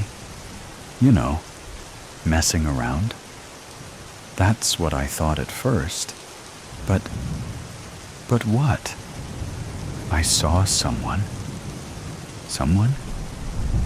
Yes, a man. Or at least, I think it was a man. You think? What does that mean? It was dark, okay? I couldn't see clearly. But there was someone moving around inside. Did they see you? No. At least, I don't think so. I kept my distance. What were they doing? It looked like they were carrying something. A bag, maybe. A bag? Like a duffel bag? Could have been. Hard to tell from where I was. And then they disappeared. Into the back of the house. That's weird. You didn't hear anything? No. Everything was quiet. too quiet. Did you notice anything else? There was a smell. A smell like gasoline. Gasoline? Are you kidding me? No, I swear. I didn't think much of it at the time. How could you not? Gasoline in an old house? That's a red flag. I know that now, okay? But at the time, I just thought it was, I don't know, maybe they were fixing something. Fixing something? In that house? I wasn't thinking clearly. So what did you do after that? I kept walking. You just left? Yeah, and you didn't tell anyone? Who was I supposed to tell? The cops? They wouldn't believe me. Maybe they would have, after it burned down. Look, I didn't know it was gonna burn down. Still, this is bad. I know it is. That's why I've been freaking out. Does anyone else know you were there? No? Not yet, anyway. You sure about that? Yeah. What if someone saw you? Nobody saw me. You can't be certain. I'm telling you, I was careful. But if they find out, they won't. You're awfully confident for someone who's in the middle of this mess. What mess? I didn't do anything. You were there. That's enough to make it messy. So what are you saying? I'm saying you better figure out what you're gonna do if someone starts asking questions. Like who? The cops, for starters. Why would they come to me? I don't know. Maybe they've got cameras or something. Cameras? At that old place? Or nearby? Someone could have seen you. You're just trying to scare me. No. I'm trying to make you think. I am thinking. And I think you're overreacting. Am I? Yeah. Nobody cares about me walking past some abandoned house. Maybe. But what if they find out about the gasoline? What about it? I didn't put it there. Doesn't matter. You were there, you smelled it, and you didn't report it. So what? Is that a crime? Maybe not, but it sure makes you look bad. This is insane. I didn't do anything wrong. I'm not saying you did. I'm just saying you're connected now. Connected how? By walking through the park? By seeing something? Fine. Let's say the cops come. What am I supposed to tell them? The truth. The truth? Yeah. You walked by, saw lights, smelled gasoline, and kept going. And you think that's gonna make me look less suspicious? Better than lying. I don't know. This feels all wrong. What's your alternative? I don't know. Maybe just keep quiet? Bad idea. Why? Because secrets have a way of coming out. You don't understand. If I say something, they might think I was involved. Not saying anything makes you look more involved. this is a nightmare. It's not that bad. Not that bad? You just said, I'm connected to a house that burned down. Look, you're not the one who set it on fire, but they don't know that. Then, make them know. How?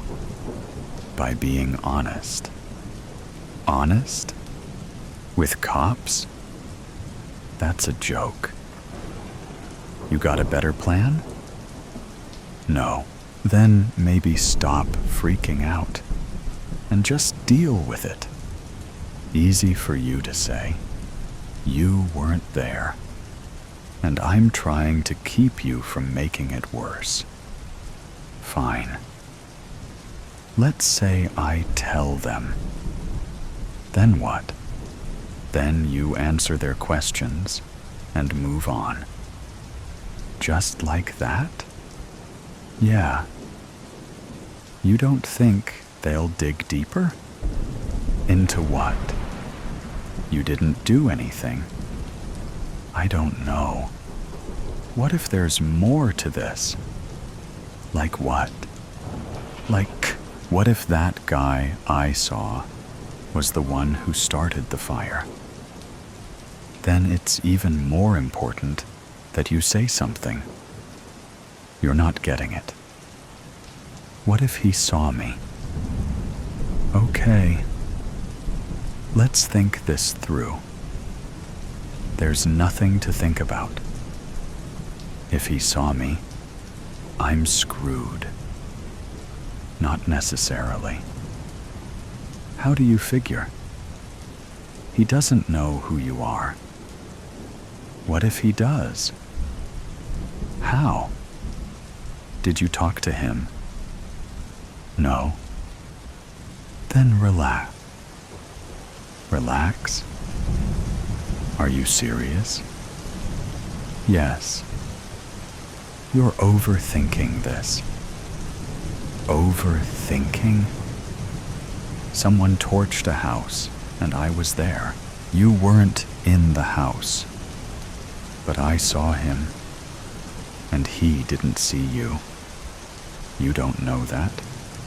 If he did, don't you think he would have come after you? Maybe. Or maybe he's waiting. For what? I don't know. To make sure I don't talk. You're spiraling. Am I? What if this guy's dangerous? He might be. All the more reason to go to the cops. I can't. Why not? Because if I talk, and he finds out, you're making this bigger than it is. Am I? Yeah. I don't think you get how serious this is. I do. And that's why you need to stop hiding. I can't. You can. No, I can't. What if... Stop. Listen to yourself. What? You're working yourself up over nothing. Nothing? Yeah. You think this is nothing? Compared to what it could be? Yeah. What does that mean? It means you're not the one who burned the house down. And that's all that matters. I wish I could believe that. You should. I don't know. Then figure it out fast, because this isn't going away. What do you mean? Sooner or later, someone's gonna come knocking. And when they do, be ready. I hope you're right. I am. You better be. I am. Silent, but deadly. The grass waves to the breath-filled song of the wind. No, wait. That doesn't sound quite right. Maybe just the voice of the wind. The luscious grass dances as the wind sings. Something like that, anyway. I look around me, casually, like I'm taking in the view, and not at all looking for a sudden change in the landscape that would signal my end. Should I admit that I'm scared? I'd be mad not to. But then this is madness. I'm narrating my life because my life actually depends on it. The moment I go quiet, it'll come for me. I know that much. Sneaky bollocks, tricking people into being quiet when that's how it finds them. I still don't get that. What form of creature finds its prey via silence? I thought it might hate sound, but no one is quiet in their final moments. And it doesn't seem fazed by the screaming. I shouldn't talk about that. Difficult to filter, though. I can't stop the words coming out. The words are my shield. All I have to do is think of things to say as I walk these next few fields, and then I'll be in the next village, and I can find a radio, or just something, anything, to make some noise for me. Then I can sleep. I am so tired. Wait a minute. What if I yawn? Does a yawn count? Or will I be interrupting the flow of sound that protects me? I can't fall or hit a limb against anything, nor can I snag myself on an errant nail. Errant. Where did that come from? I've noticed that my language is getting more flowery. That's good. I don't have to find quite so many words.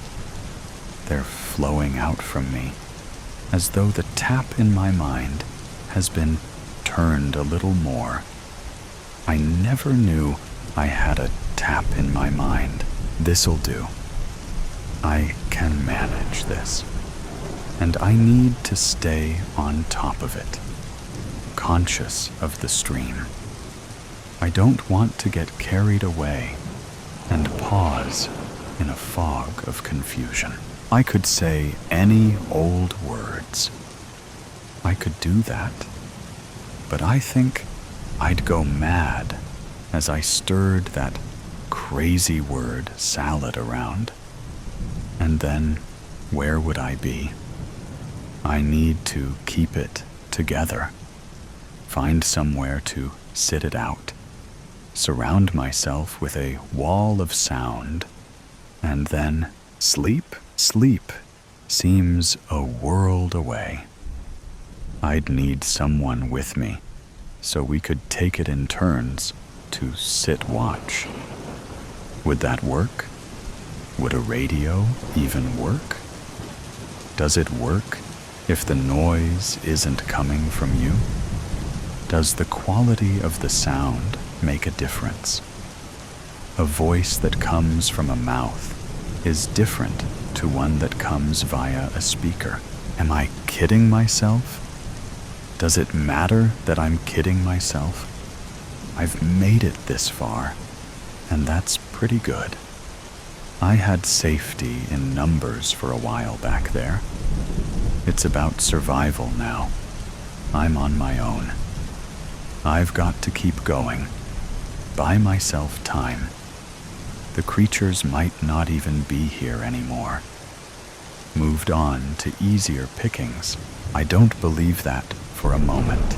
You're still there, aren't you guys? Watching and waiting. all I have to do is pause these words of mine, and you'll be skipping out to meet me in the middle of this damn field. I'd say that you don't see them coming. That's not quite right. It's that when you do see them coming, you're done for. Game over. What little warning you have is useless. A blur of movement, pain, gone. You can't outrun what you can't see. They don't move like anything on this earth. There's no approach, no stalking. They come from nowhere, and the more I think about it, I do think they come from some other dimension. They just appear as though they can pass through gaps in space-time that we can't see. Could they be demons? That makes more and more sense to me. Come to snatch our souls away, consume us. The end of days. No one thought it would look like this, sound like this. Do our voices cover another sound? The beating of our hearts? Or is it really the sound of our silence that beckons them forth? I'm searching for answers where I think there are likely none. That's what we do, though, isn't it? We search for answers. We walk into a room we've never been in before, and we wonder what the hell it all is. Thankfully, rooms have conventions, like bloody walls and a sodding floor and a buggering ceiling, crappy sofas if it's a living room, a shitty cooker and an arsehole fridge if it's a kitchen, a bastard bed if it's a... What the hell has happened here? It looks the same, but it's entirely different. I loved walking through these fields. Now it's all painted in violent death. Everyone's violent death. My violent death. I don't want to die. Not like this. But what makes me different? What makes me so special that I think I can evade the fate of everyone else? I'd laugh if this wasn't so serious. I don't think I'll ever laugh again. At least it's quick. It seems quick, anyway.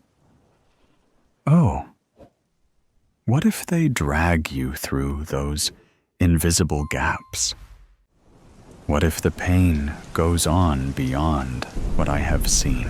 Why do my thoughts go there? Think happy thoughts.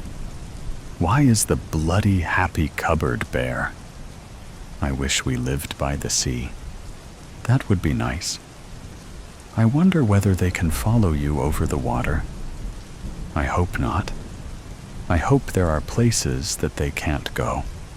I hope they eventually give up. They won't, though, will they? Would we? Perhaps they're aliens, or a lab experiment gone wrong. Doesn't matter, though, does it? If my nemesis introduced himself as Norman, shook my hand, and did me the courtesy of telling me what he was, where he came from, and why he and his mates were wreaking violent and bloody murder across the planet, it doesn't change the important bit, does it? I'm not going to smile and tell him that that's all right then. I suppose it would give me the opportunity for a moment of defiance. I could tell Norman, the planet conqueror, to bugger off. You know what? I can do that anyway, can't I? I can shout my defiance at this new world of Normans. I might not have the final word, but I'll have given him what for. Might even feel good, if only for the duration of my shouting. Yeah, I'm going to do it. What have I got to lose? I'm going to lose anyway, so may as well go for it. Tell you what, Norman, I'm going to primal scream it. I'm going to dig deep down and bring my ancient part to the fore. We are animals, after all, a force to be reckoned with. And I don't give a shit if I lose my voice doing it. I will keep talking afterwards in any case. You're not getting me like that, you sneaky little bastard. Here goes. Bugger off, Norman. Yeah. Wow. Hey, what was that? I can still see it. A gap. Norman! I shouted, a gap open. That's why you don't like our voices. Our voices are our power. Oh yes, of course they are. This changes everything. Yes. I'm going to bring it to you, Normie baby. I'm going through that gap of yours, and I'm going to shout your whole house down. What else is there? I can't keep this talk up. You'll get me in the end if I keep running away. But if I bring it to you and shout you down, that might just do it. I'm coming for you, Norm. And we're going to talk it out. Just you and me. Then, when we're done, I'll tell all your friends. I've got hope now, Norman.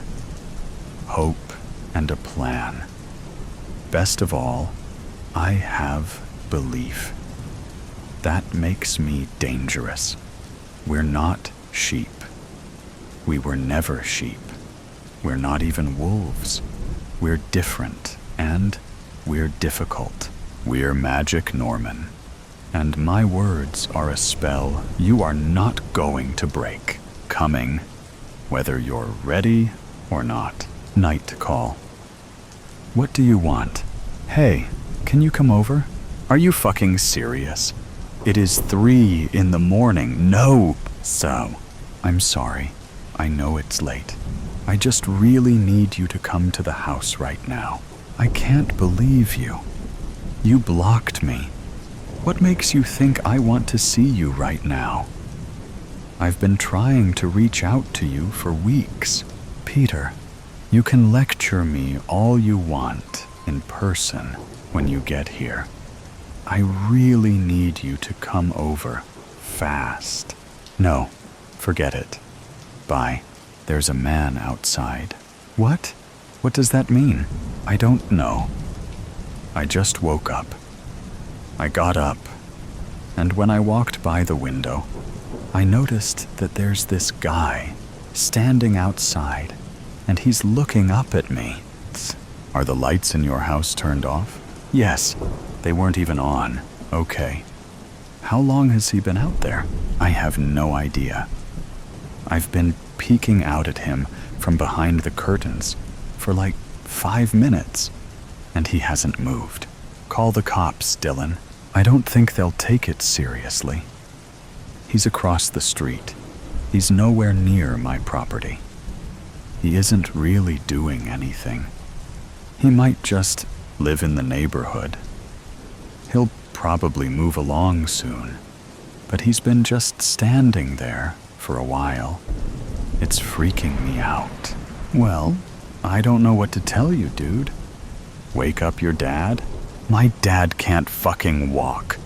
What do you think he's gonna do? So is this urgent or not? Why did you call me? What do you want me to do about it? I don't know. I thought you could maybe pull up in the driveway or something. That might be enough to scare him off. All right, Dylan. I know you're freaking out right now, but I'm gonna have to ask you to turn your brain on for a minute. I live 20 minutes away. Even if I were all too thrilled to jump in my car at the ass crack of dawn and drive over to you, I'd bet you anything that this guy is gonna be gone by the time that I get there. I am not wasting my time and burning gas so that I can drive over to your side of town for nothing. I've already done way too much of that when we were together. I don't owe you that anymore. If you're really, truly scared, then call the police. They will send somebody out. Block me again if you must. I'm going back to bed. Do you think I like doing this, Peter? Don't start. You are the last person on Earth I want to talk to right now. We wouldn't be having this conversation at all if I weren't absolutely mortified. There is nobody else I can reach out to about this. Oh, I'm sure one of your little boyfriends would love to help you out. Why don't you give them a call? Yeah, I did. You were not my first choice. Nobody answered. I thought you were mature enough to set your bitterness aside and come help me. I thought my safety would matter more to you than all the trivial problems you had with me. My mistake. Dylan, quit fucking around and call the police. I'm not gonna argue with you. God, you're dense. Wait, I know what this is about. What, Peter? Enlighten me. What do you think you know? There is no guy. What are you talking about? I'm looking right at him. There's nobody outside. I know you, dude. You're scared of everything. There is no way in hell that you'd let some random man stand outside your house and look in your window any time of the day, especially not at 3 in the morning. You would have called the police immediately, not taken any risk calling me to come do something about it. You know that I don't like cops. Yeah, I didn't forget. I know that you don't like creepy men either. You've always struggled with common sense, but I don't think you'd waste so much time reaching out to me if you felt like you were in any real danger. I think you're pulling some fake emergency shit so you can get my attention. Yeah, I think you've been wanting to reach out to me, but you don't want to talk about everything that went down between us before you blocked me. I think it's an immature and disgusting thing to lie about. But it doesn't surprise me that you'd pull something like this. Look, call me tomorrow, and we can talk about things. This is just not a good time right now. He's gone. Dylan, were you listening to me? Yeah, whatever. I looked away from the window while you were talking, and I looked back, and the guy isn't there anymore. Oh, I'm sure. Hold on, I'm gonna open the window. Take your time, bud. He's not anywhere down the street. I'm going to check the backyard. I don't remember if I locked the gate or not. So are you just gonna completely ignore everything that I just said to you? Sorry, I kinda zoned out. What did you say? You're fucking sick, man. Is that all? No, it isn't. This little scheme of yours is fucking revolting. I never should have answered your call. I don't have time for this bullshit. I have to get up for work in 3 hours. I know that this is fake because you still haven't called the police. You haven't denied a single thing that I accused you of. You're gonna stretch this conversation out for as long as you can. There's no man in your yard. There never was. You wanted my attention, and you got it. This is genuinely the worst thing you've ever done, Dylan. I hope you know that. I don't want to hear from you ever again after I hang up this call. I'm done with you. I've put up with your bullshit for nearly 5 years, and it ends tonight. This really pisses me off, man. Dylan, are you listening to me? Dylan. Hi, sorry. Dylan? What happened? Oh, nothing. Huh? Sorry to bother you. I'm gonna go. Wait. Why do you sound like that? What do you mean? You sound different. How? Your voice. It sounds rougher than it did before. I've got allergies. Good night. Hey, hold on. What? Did you hear anything that I told you? I set my phone down. Sorry. Did you go outside? Yes? Okay. Was the gate locked? Yes, I locked it. That's good. So, there's no guy? No. I need you to be 1,000% honest with me, Dylan. Okay. Was there ever really a man outside? No. So you were lying in order to reach out to me? Yeah. Why? I don't know. Is there anything you wanted to talk to me about? No. It's late. I'll call you tomorrow. Hey, Dylan? What? What's my name? My dad is calling me. Dylan, say my name. Good night. Dylan! The suicide shop. The suicide shop. When I first saw Kevin Trask, he was almost naked. Perhaps fully naked in my mind's eye. But he was wearing the skimpiest of bathing suits as he got out of his pool, stretched and toweled himself in the noonday sun. He could have modeled for any underwear ad. He was that chiseled, with long, angular lines from head to toe. I was both disappointed and relieved when he put on a purple silk robe. How appropriate, I thought, for the king of his world. He had yet to speak, despite acknowledging my presence with a brief nod. He was dead wrong if he intended for me to feel cowed by his superiority. I hated what he did for a living. Inside or outside? He asked as he came closer to me. I must have looked confused, or perhaps still caught in the daze of watching him get out of the pool. The interview? Oh, okay, I stammered, instantly regretting how I must have sounded to him, but then quickly recovered. Inside, I said. Too much sun out here, and I did not bring sunscreen.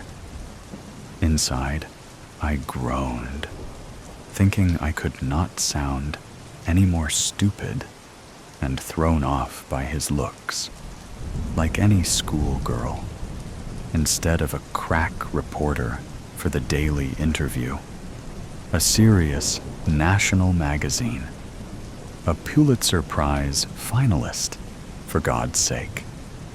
Jeannie Hawk, crack reporter, bowled over by a Chippendale.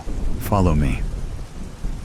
He turned and walked away from the house, and then through a hidden door in the outbuilding next to the pool. I like to use this room, out of earshot of the staff.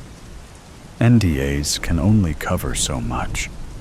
I don't want to be overheard spilling state secrets, he said with a smile. The interview will take about an hour, I said. He sat down and pressed a button on the side of his chair. The wall on the right side rolled away to reveal floor-to-ceiling window panes, revealing a view of the valley and city below. Nice view, I said. Fit for the Lord of all he surveys. He chuckled. I like it. Okay then, Genie Hawk, ask away. He got up and went to the wet bar. Drink? Just water. Kevin Trask rarely did interviews, and I wanted to take full advantage of his time. Indeed, other than a few transitory answers at press conferences, he had never given a full interview.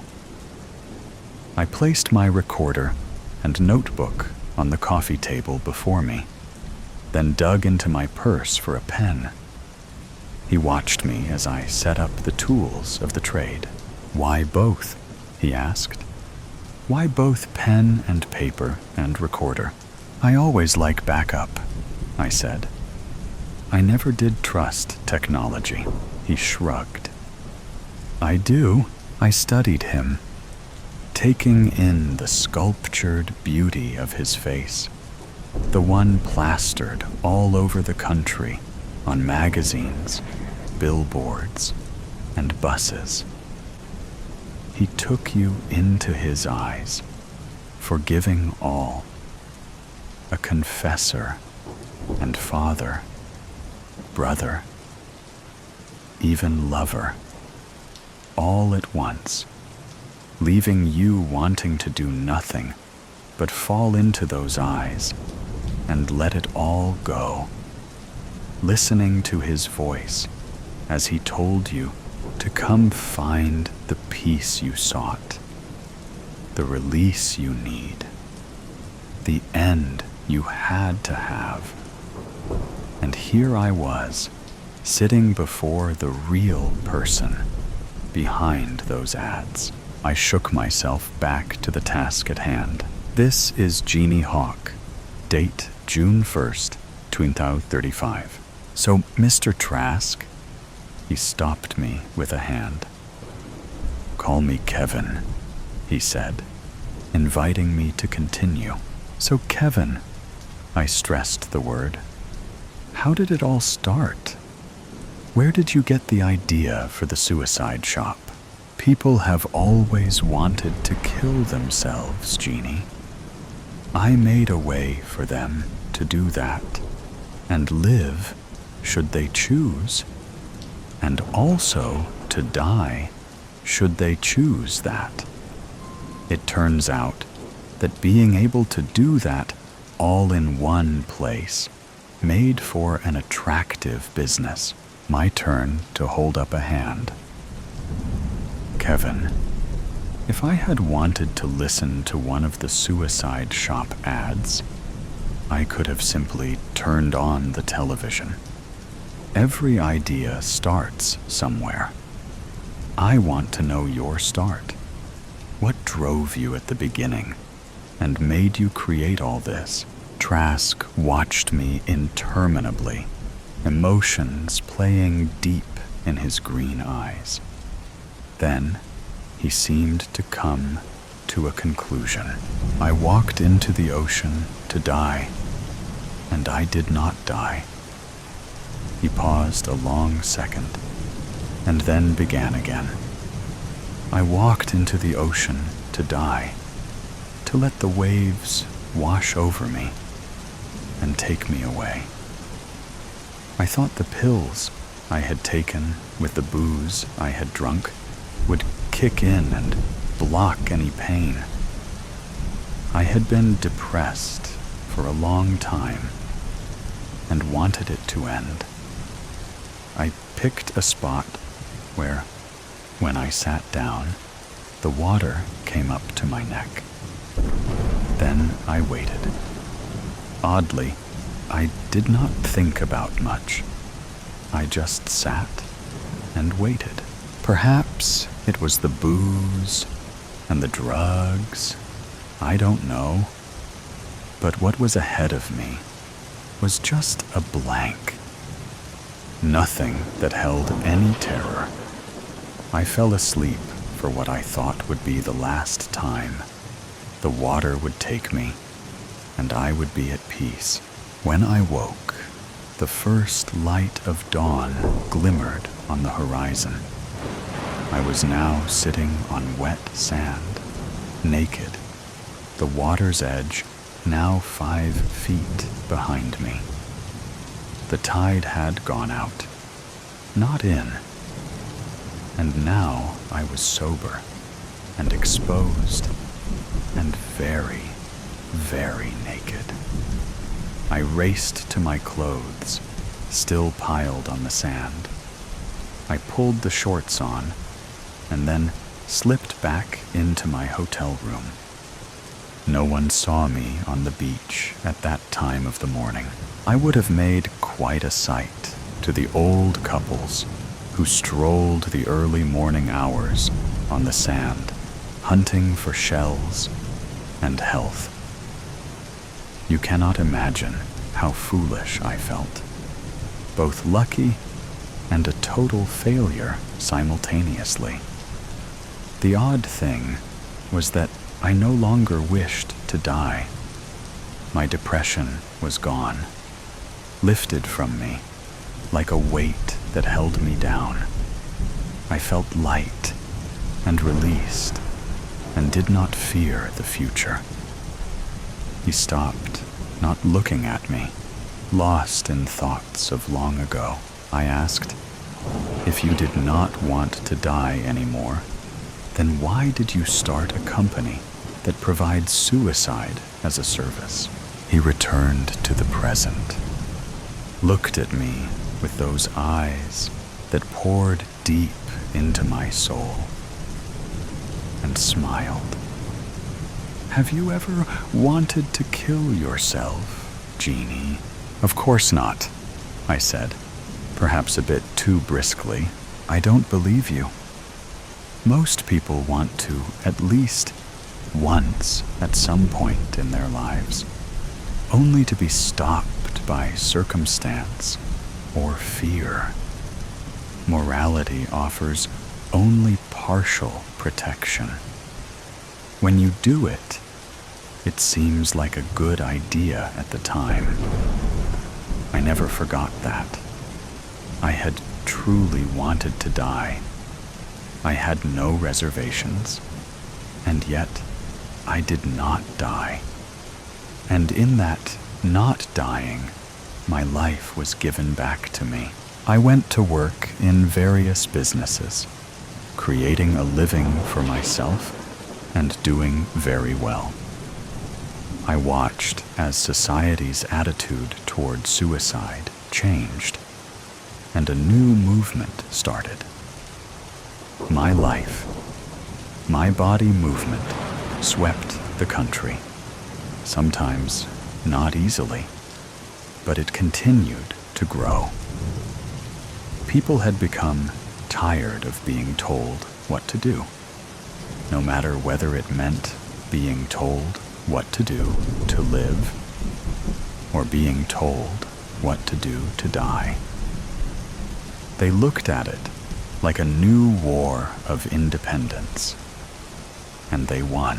Congress eventually passed the My Life, My Body Act, making suicide legal. I helped, worked for the movement, and gave my money and time. I had a plan that I had ready for the time that came. I saw a need to provide people with a way to explore the suicide scenario safely, to see if that was indeed what they wanted, or if, like me, they would find that it was just a good idea at the time. So, I opened my first suicide shop. There, you could try the various ways to do yourself in. I expected that many people would regret the act if saved from it, just as I had been. I arranged multiple ways to try. A menu, so to speak, death à la carte, all safe unless you flipped off the safety switch. Then, it became permanent, but it was rarely used. Most preferred the safe try.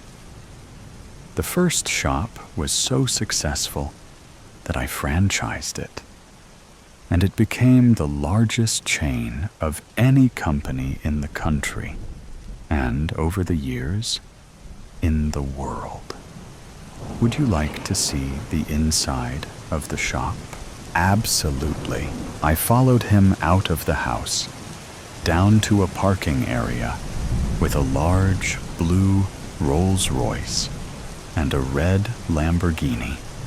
The chauffeur was waiting by the Rolls, and I expected him to get in that one, but he crossed the parking lot floor and held the door of the Lamborghini open for me. I like to drive. Do you feel you are doing all this for the money? I asked when we were driving. He just looked straight ahead, weaving in and out of the traffic, expertly guiding the car. I thought I saw a small curl in the corner of his lips, just the beginning of a smile. That's an old gambit, not very inventive, and surely you can come up with better. I provide a service. Others could do it as well, but I think my way gives people a chance to reconsider, to change their minds, and not complete the task if they are not truly committed. True, I said. What about those who come back repeatedly? Are they not adrenaline death junkies, getting ever closer to the deed to keep getting high? This time, he did not smile. Off the record? Okay, I answered. I have worried about that. At first, it was just a blip on the data screens, but at least there was a distinct uptick in the repeat visits. There may be a sexual adrenaline component to it. How often have you done it? I asked. Many, many times. I sensed that there was more he wanted to say, but he just added, "It does make the bottom line look good. Do you have much security?" Oddly, not much, but we must guard the cars. We never know which trip could be their last. I let them park on site. Public lots complained about the abandoned vehicles. He parked the car, and we got out. We went to a private elevator, then up 4 floors, and then out to a large room. A hallway led out from it in 4 different directions, each lined by large glass doors on either side. He waved a languid arm to either side, and I watched pride form on his lips in a slow smile. Each room is a different experience, he said. Each room will be tuned to an individual's desires, just like tuning your radio dial to the deadly channel of death. This one, he said, pointing to the room to his right, is the overdose room, complete with all the world's favorite drugs, packaged in pill or IV form. If you want to go right to the edge and be pulled back, you must leave the safety switch in the safe position, and an aide will administer the antidote. Tell me of the other rooms." He moved on, waving his hand to either side, pointing out rooms for gunshots, cutting your wrists, throwing yourself out of a building or a cliff, car wrecks, death. By misadventure, even death by cop. There were many more rooms. Some take more preparation, mixing virtual and real reality in ways that can keep you alive unless you've turned off the safety switch. They are proprietary trade secrets that I can't tell you. We are quite adaptable. I felt the hair rising on my neck as he said this, realizing what appetites were being fulfilled here. I made a few notes, and my mind was racing. It's a cultural phenomenon. People use suicide as entertainment. I looked up at him and saw great weariness in his eyes, more than I would have expected. He was not a young man, but looked older than he should have when he did not smile. I suspected that he was unhappy with his creation. "Let's have a cup of coffee," he said. He led me down the hallway around the corner. There is a cafeteria coffee shop for people needing a timeout or a family that comes with them. Usually, if they bring family, they don't take the final plunge. Most of the time, they do that alone. He sat me down at the table and brought us each a cup of coffee. Mine was exactly what I wanted. Heavy duty, with lots of sugar. I wondered if he had been researching me. "Off the record," he said, watching me put my book away and ensure the recorder was powered off. The rest of our discussion should be off the record, as it might be bad for business. Going back to our previous discussion, people often ask why the person kills themselves. As I told you, I've always said that it is because it seems like a good idea at the time. The premise of my business was to have a way to explore that and find out if that's what you really wanted to do. Once the laws were changed and suicide became legal and a recognized right, it took on a life of its own. As you know, I have thousands of suicide shop franchises worldwide and gather data on the people who do it themselves. At first, it was a small number, but most people seemed to be looking for experience without true motivation. I've noticed, though, that the more you try, the more you return. And the more they return, the closer they get to the end. I believe you're right. Those people have developed an addiction. What is not known is that more people have died in the last 3 years of my shops than in all the wars the world over in those 3 years. To quote that old line, I have become death. He chuckled mercilessly. Beware of unintended consequences. Can you stop it? I said. He looked at me and smiled, but the smile seemed to have the weight of the world in it, preventing it from ever becoming full. Turn your recorder back on. Let's finish the tour. You know I've never given an interview like this before. You may win a Pulitzer. We went to the last room. Inside the center of the room was a guillotine, one of my new additions. This device is one of the most efficient ways to to kill ever invented. It's foolproof with the proper machine, quick in its finality, and I hope it is painless, although you can't ask the subject after it's done. Of course, it has a safety switch, and as with all the rooms, I can measure all the physiologic signs right up to the actual death moment. This room has not had a customer yet. I would expect it to be the same. The sensors review the data and come up with what I call the fear acceptance ratio. The closer to 0 that ratio gets, the more certain it becomes that the person will go through with it and kill themselves.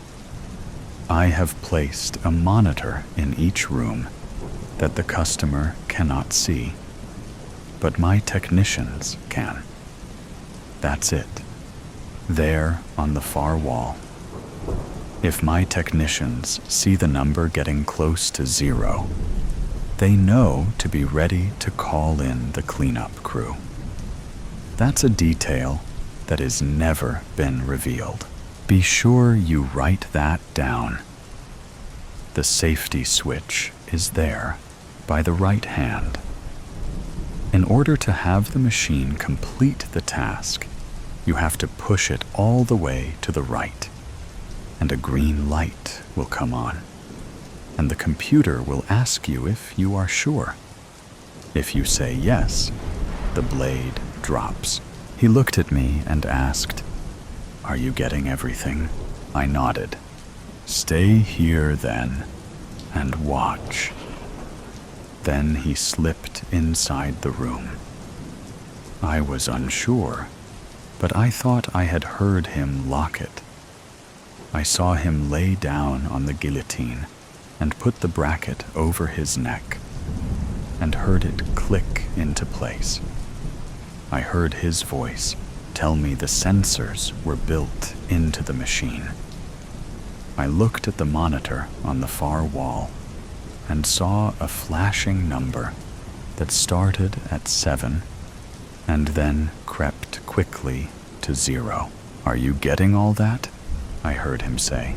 "Yes," I said, feeling a tremor of doom start to shake me.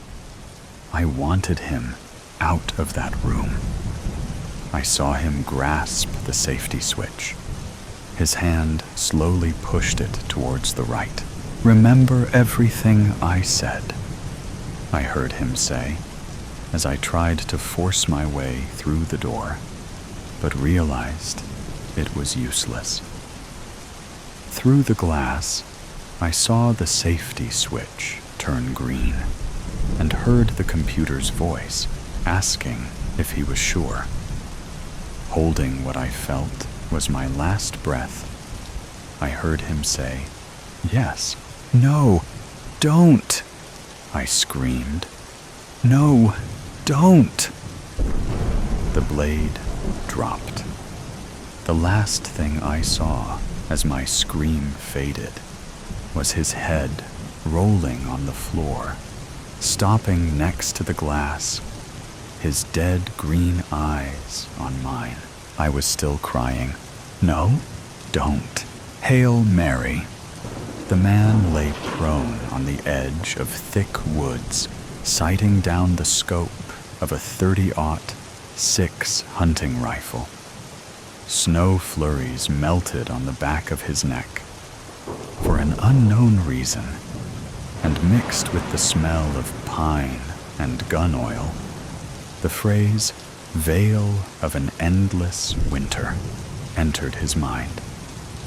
He shook his head. "Poetry is the vice of fools," he scoffed. Through the compressed distance, the telescopic lens thickened the falling snow, proving the chalk house a quarter-kilometer away, a miraged dream. A woman came out on the porch, centered in the crosshairs. As if something caught her attention, She glanced quickly in the man's direction. She studied the woods for a long time. They stared back at one another, she in the glass from opposing distance, he a foreign and ominous presence. He stripped off his camouflage clothing, his muscles taut. After switching out to jeans, a black polar tech, and civilian hiking boots, he broke down the rifle, then wrapped the sections carefully in white cloth. He stuffed the bundle into his knapsack. Before he tied up the pack, he pulled out a clear plastic sleeve containing a yellowed file. Within it, he flipped through multiple pages, stopping at an aged copy of a driver's license. The photo, a man with long white hair. He tapped the image, his forefinger protruding from a fingerless leather black glove. He then said out loud, "Gotcha, you son of a bitch. Do you have food?" He asked the woman who answered the oak plank door. She was gaunt and scanned over the man's head to the woods. She's beautiful, he thought. Is she 35 or 50? She looked the man over. We can give you food for work, but not long. Okay, what are you? I'm Tavi. No, I mean, what are you? Bannock. I'm Bannock.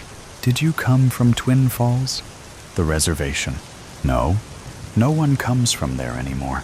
We need you to bury cattle. Can you do that? Yes.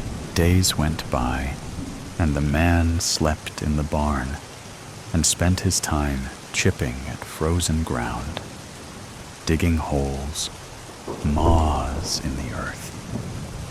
There were over 50 carcasses in a field, bloated and gray-white.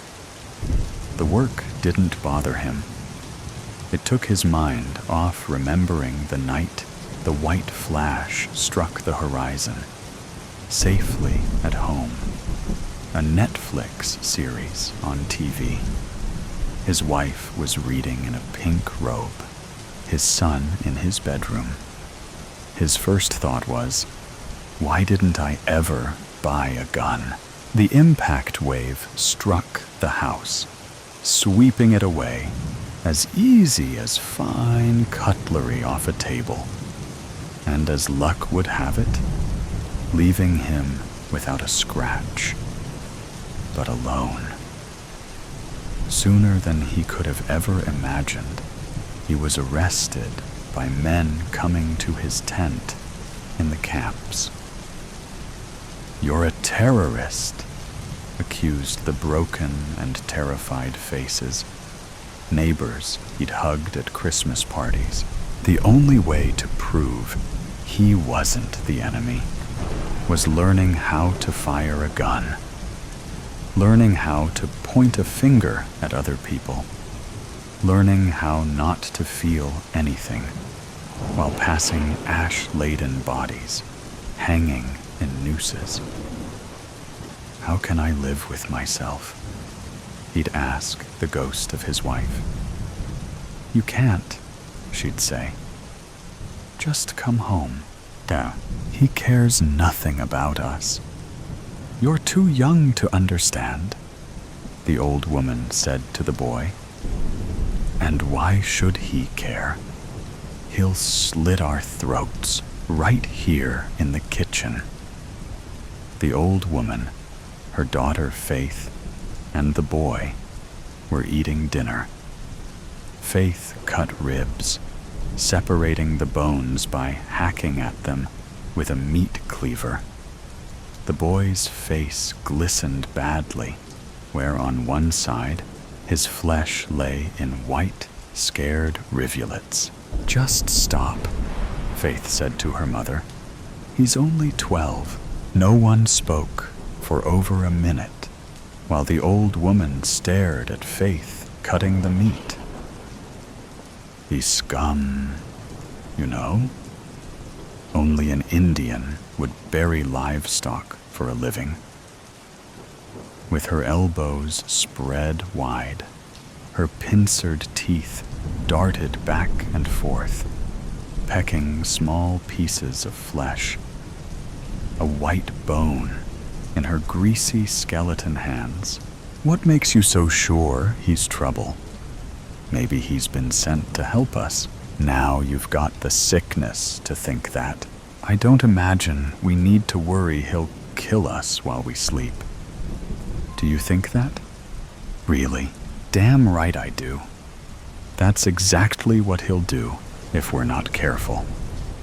Faith's mother spit out a piece of pink grizzle. "Your brother will be back soon. He'll tell us what to do." "What's that?" the boy called from the porch. Tavi held a football, flipping it in his hands. He threw the leather ball to the boy, who fumbled and dropped it. "I'm not very good," the boy said. "Sure you are. Pass it to me." Tavi moved away from the porch. The boy was thin and moved like a young man, and Tavi's face grimaced, remembering a day when the sky was blue and fall leaves yellow and red. "I only dream in color," he thought. The boy threw him the ball. "Better. You are good. Now you run out." The boy hesitated, moved off the porch, and jogged out 10 paces. "Throw it, Tavi. Go way back." Tavi held the ball high in a poise, like a statue getting ready to launch the ball. Holding the stance, and with a radio announcer's voice, he said, "Listeners, he's going out for the big play, still 2 points behind. Will the Saints have a last gasp to win the game?" Tavi braced himself. "He's throwing a Hail Mary." The crowd roars. The boy ran well into the yard, and Tavi threw deep, the ball arching through the gray sky. The boy reached his fingers and bobbled the ball, tipping it up into the air. It then fell into his arms. Score! The boy hero wins the game. The boy's smile broke broadly, and he came back to the porch. He handed the ball to Tavi. "There's no more football, but there is. We're the proof, aren't we? I guess. But it's not the same." Tavi put his arm around the boy's neck. He pulled him close. Laughing, the boy hugged Tavi. Tavi winced. He burst out crying. "Just go in the house, will you? Go, damn it!" The boy cowered, his eyes wide. He ran to the house and slammed the screen door. Soon Faith came out, but Tavi was nearly retuned to the barn. "Is this what it's come to?" she asked herself. "Am I so desperate I'd let my son be abused by a stranger who barely talks? No. Even with your life stripped away, you still have something. Your son. He is the only pure honesty left. What keeps you alive." She plodded to the barn and then leaned against the barn door. Tavi's shirt was off, and he was pumping water into a bucket. Scars covered his back like lost highways on some map no one used anymore. "You don't yell at my son," Faith said. Tavi glanced up. "I'm sorry." "What's your problem?" "Nothing. That's not enough. If you want to stay, you need to tell me." It's nothing, okay? What? Tell me. Tavi put his shirt back on. Jason reminds me of my son. It's hard for me. That's all. A minute passed. I'm sorry, but that's still no reason. What did you do before the war? I worked in a fishery near Stanley. We would spawn salmon and release them into the river. Why would you do that? We would count the few that returned. They traveled hundreds of miles from the ocean to get back. The lake is called Redfish for when my people lived there. The lake was red with the fish. Do you think there's still fish? I don't know, but I'd like to find out. They say the deer may have returned also. Some elk. Life is still out there. People survived. Just luck in my case, Faith. Bad luck. Maybe something else. I don't believe in anything but luck. But you don't know, do you? Maybe there's something else other than luck. That sounds like a stretch, Faith. I used to think we're meant to leave something better for those to follow. I don't believe that anymore. Something better for those to follow? We didn't do such a wonderful job, did we? What about you? Is there anywhere you'd like to go? I'll stay here. My brother takes care of us. Food, fuel. Without him, we'd be in a camp, I suppose. You'll like him. He'll be here in a few days. Tavi reached out and touched a place on Faith's cheek. He caressed her with his fingers, then reached behind her and braced the back of her neck. He showed no emotion, like stroking a cardboard box, his eyes curious. Remembering, finally, Faith said, "It's been a long time. I've aged. You might not.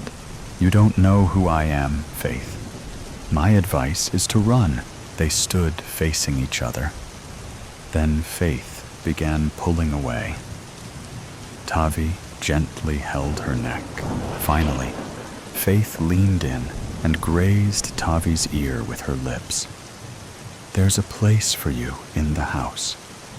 There's still room, at least for hope, isn't there?" Tavi woke from a dream where he was wearing snowshoes in thick snow over ice. He was breaking trail, and his wife was behind him in a red winter jacket. The sun was bright, and she laughed at something he said.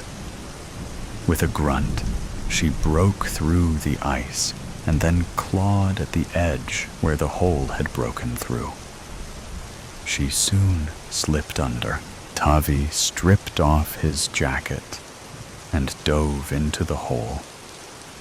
As he pulled down with his arms into the ice water, his body felt numb, but he still kicked his legs with everything he had, swimming deeper. At last, the red jacket was just beneath him, his wife reaching to him from below in the pale light. "Swim, damn it! Swim! Grab my hand!" Faith lay next to him in the dawn white of winter. She was shoving his shoulder. There are men on the porch. As Faith and Tavi came downstairs, they saw two men talking to the old woman. One man towered over her. He wore a Kevlar vest and leaned in. "We've got him, so this is a simple trade, if you think about it."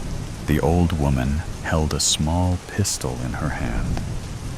"Jesse, take your boy and get off my property." The younger one moved to go. He wore a vest also, but both the vest and the camouflage clothing didn't fit.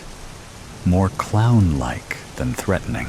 Jesse scowled down at the old woman. "You telling us you don't want him? He's my son. You think I don't want him?" The man put his hand on the big revolver on his side. "You give us what Joe told us you have, or we'll start carving on him.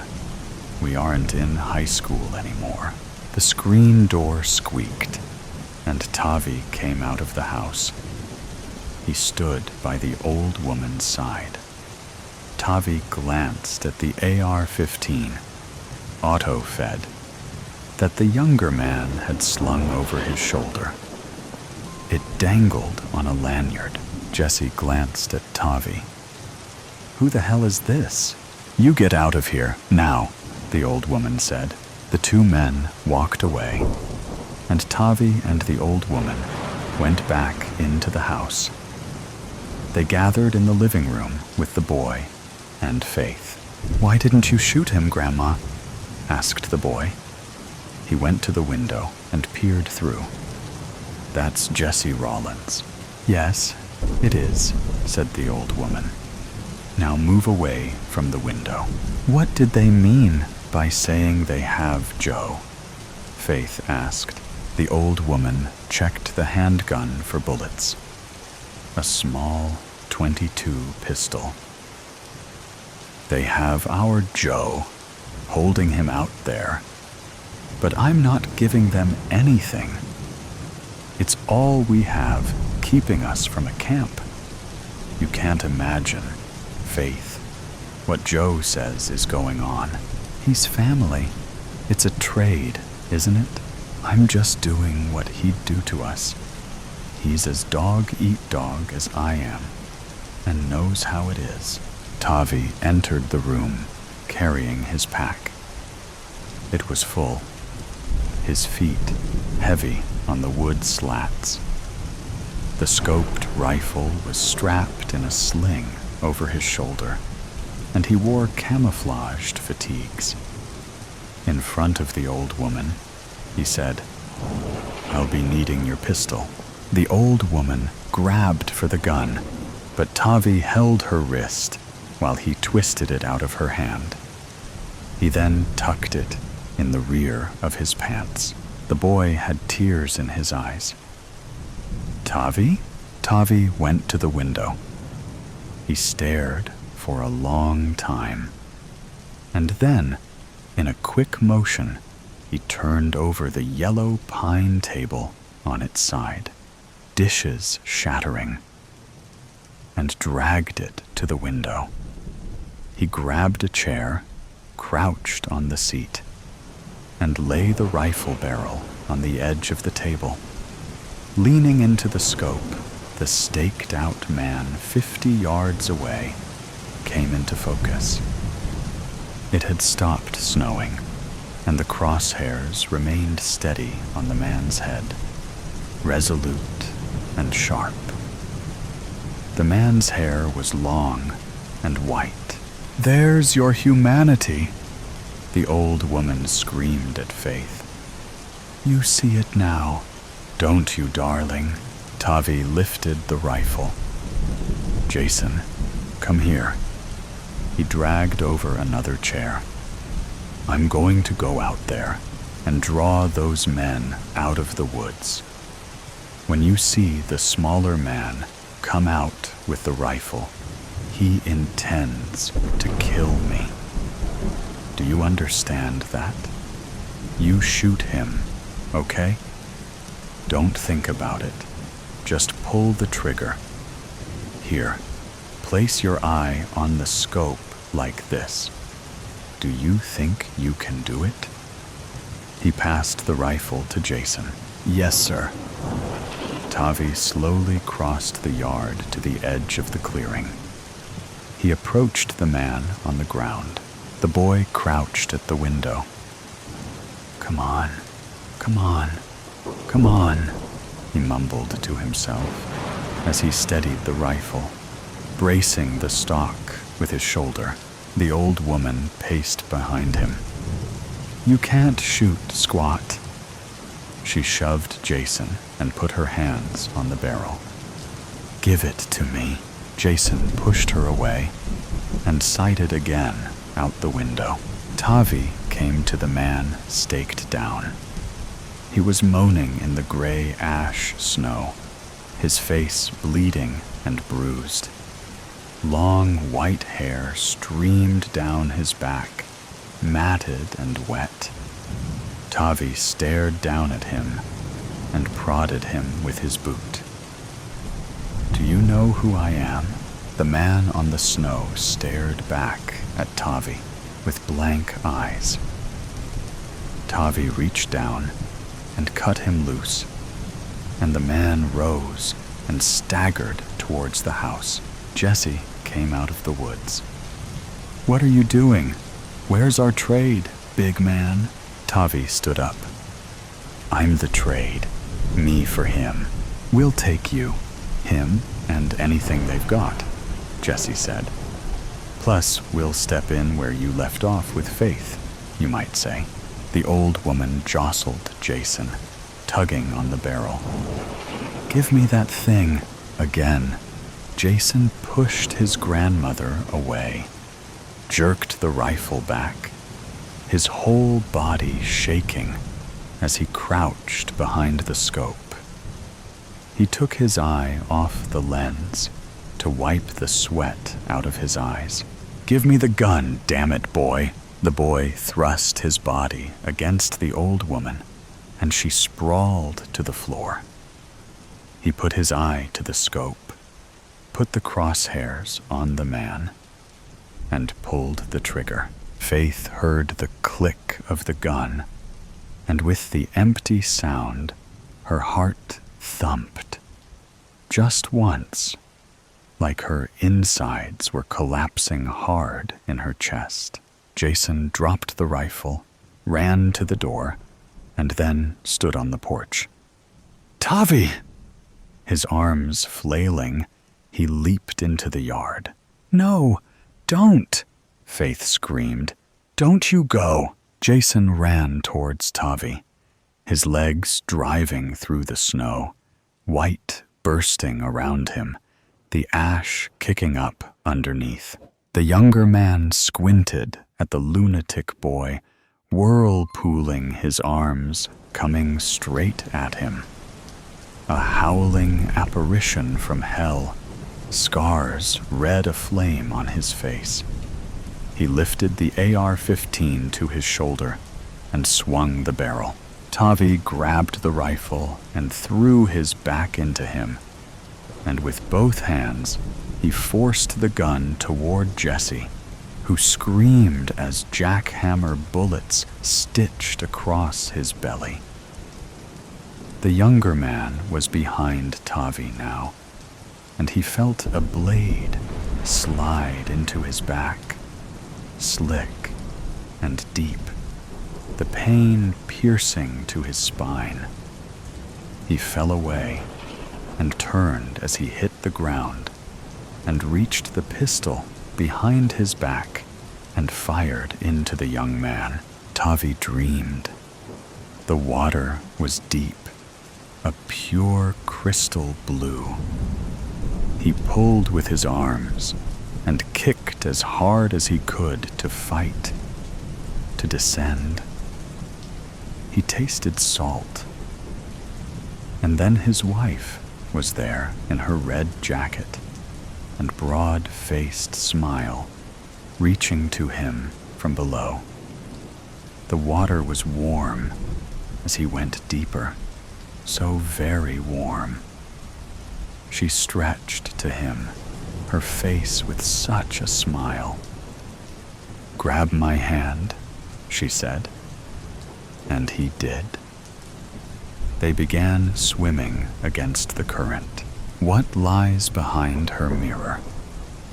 Detective Sarah Chen stared at the ornate Victorian mirror, its silver surface reflecting nothing but shadows in the dim light of the abandoned mansion.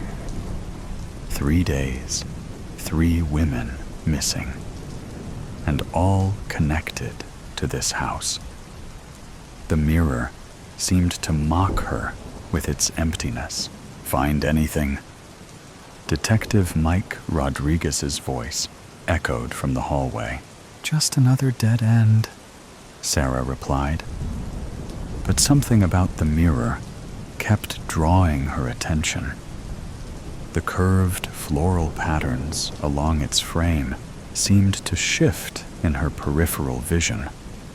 But when she looked directly at them, they were perfectly still. "The homeowner's alibi checks out," Mike said, entering the room. "He was in Tokyo when the first woman disappeared." Sarah traced her fingers along the mirror's frame. "What about his wife?" "That's where it gets interesting." Mike pulled out his notebook. "Mrs. Eleanor Wright hasn't been seen in public for 6 months. Neighbors say she became a recluse after their daughter's suicide last year." Sarah's hand froze on the frame. Suicide?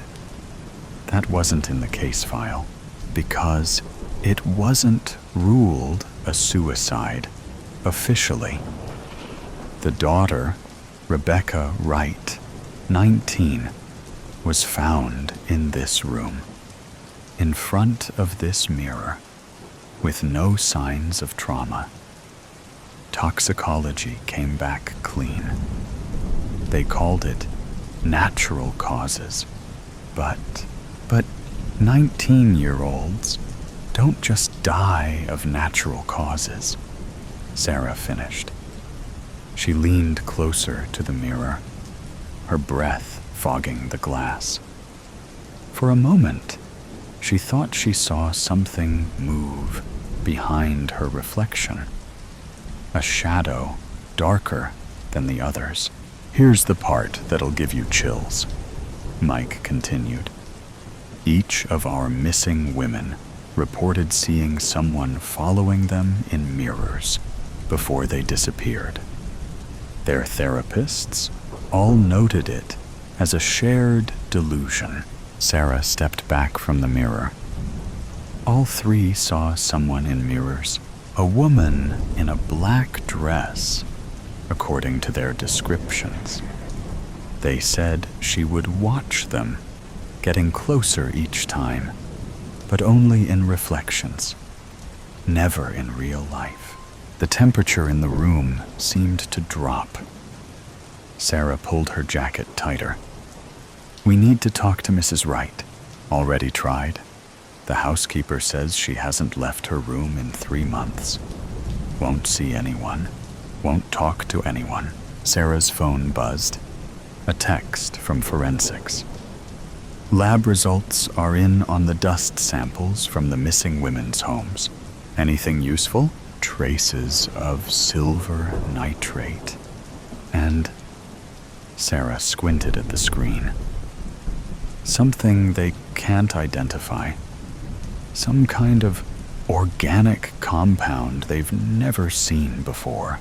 A floorboard creaked behind them. Both detectives spun around, but the doorway was empty. When Sarah turned back to the mirror, she caught a glimpse of movement, a flash of black fabric disappearing around the edge of the reflection.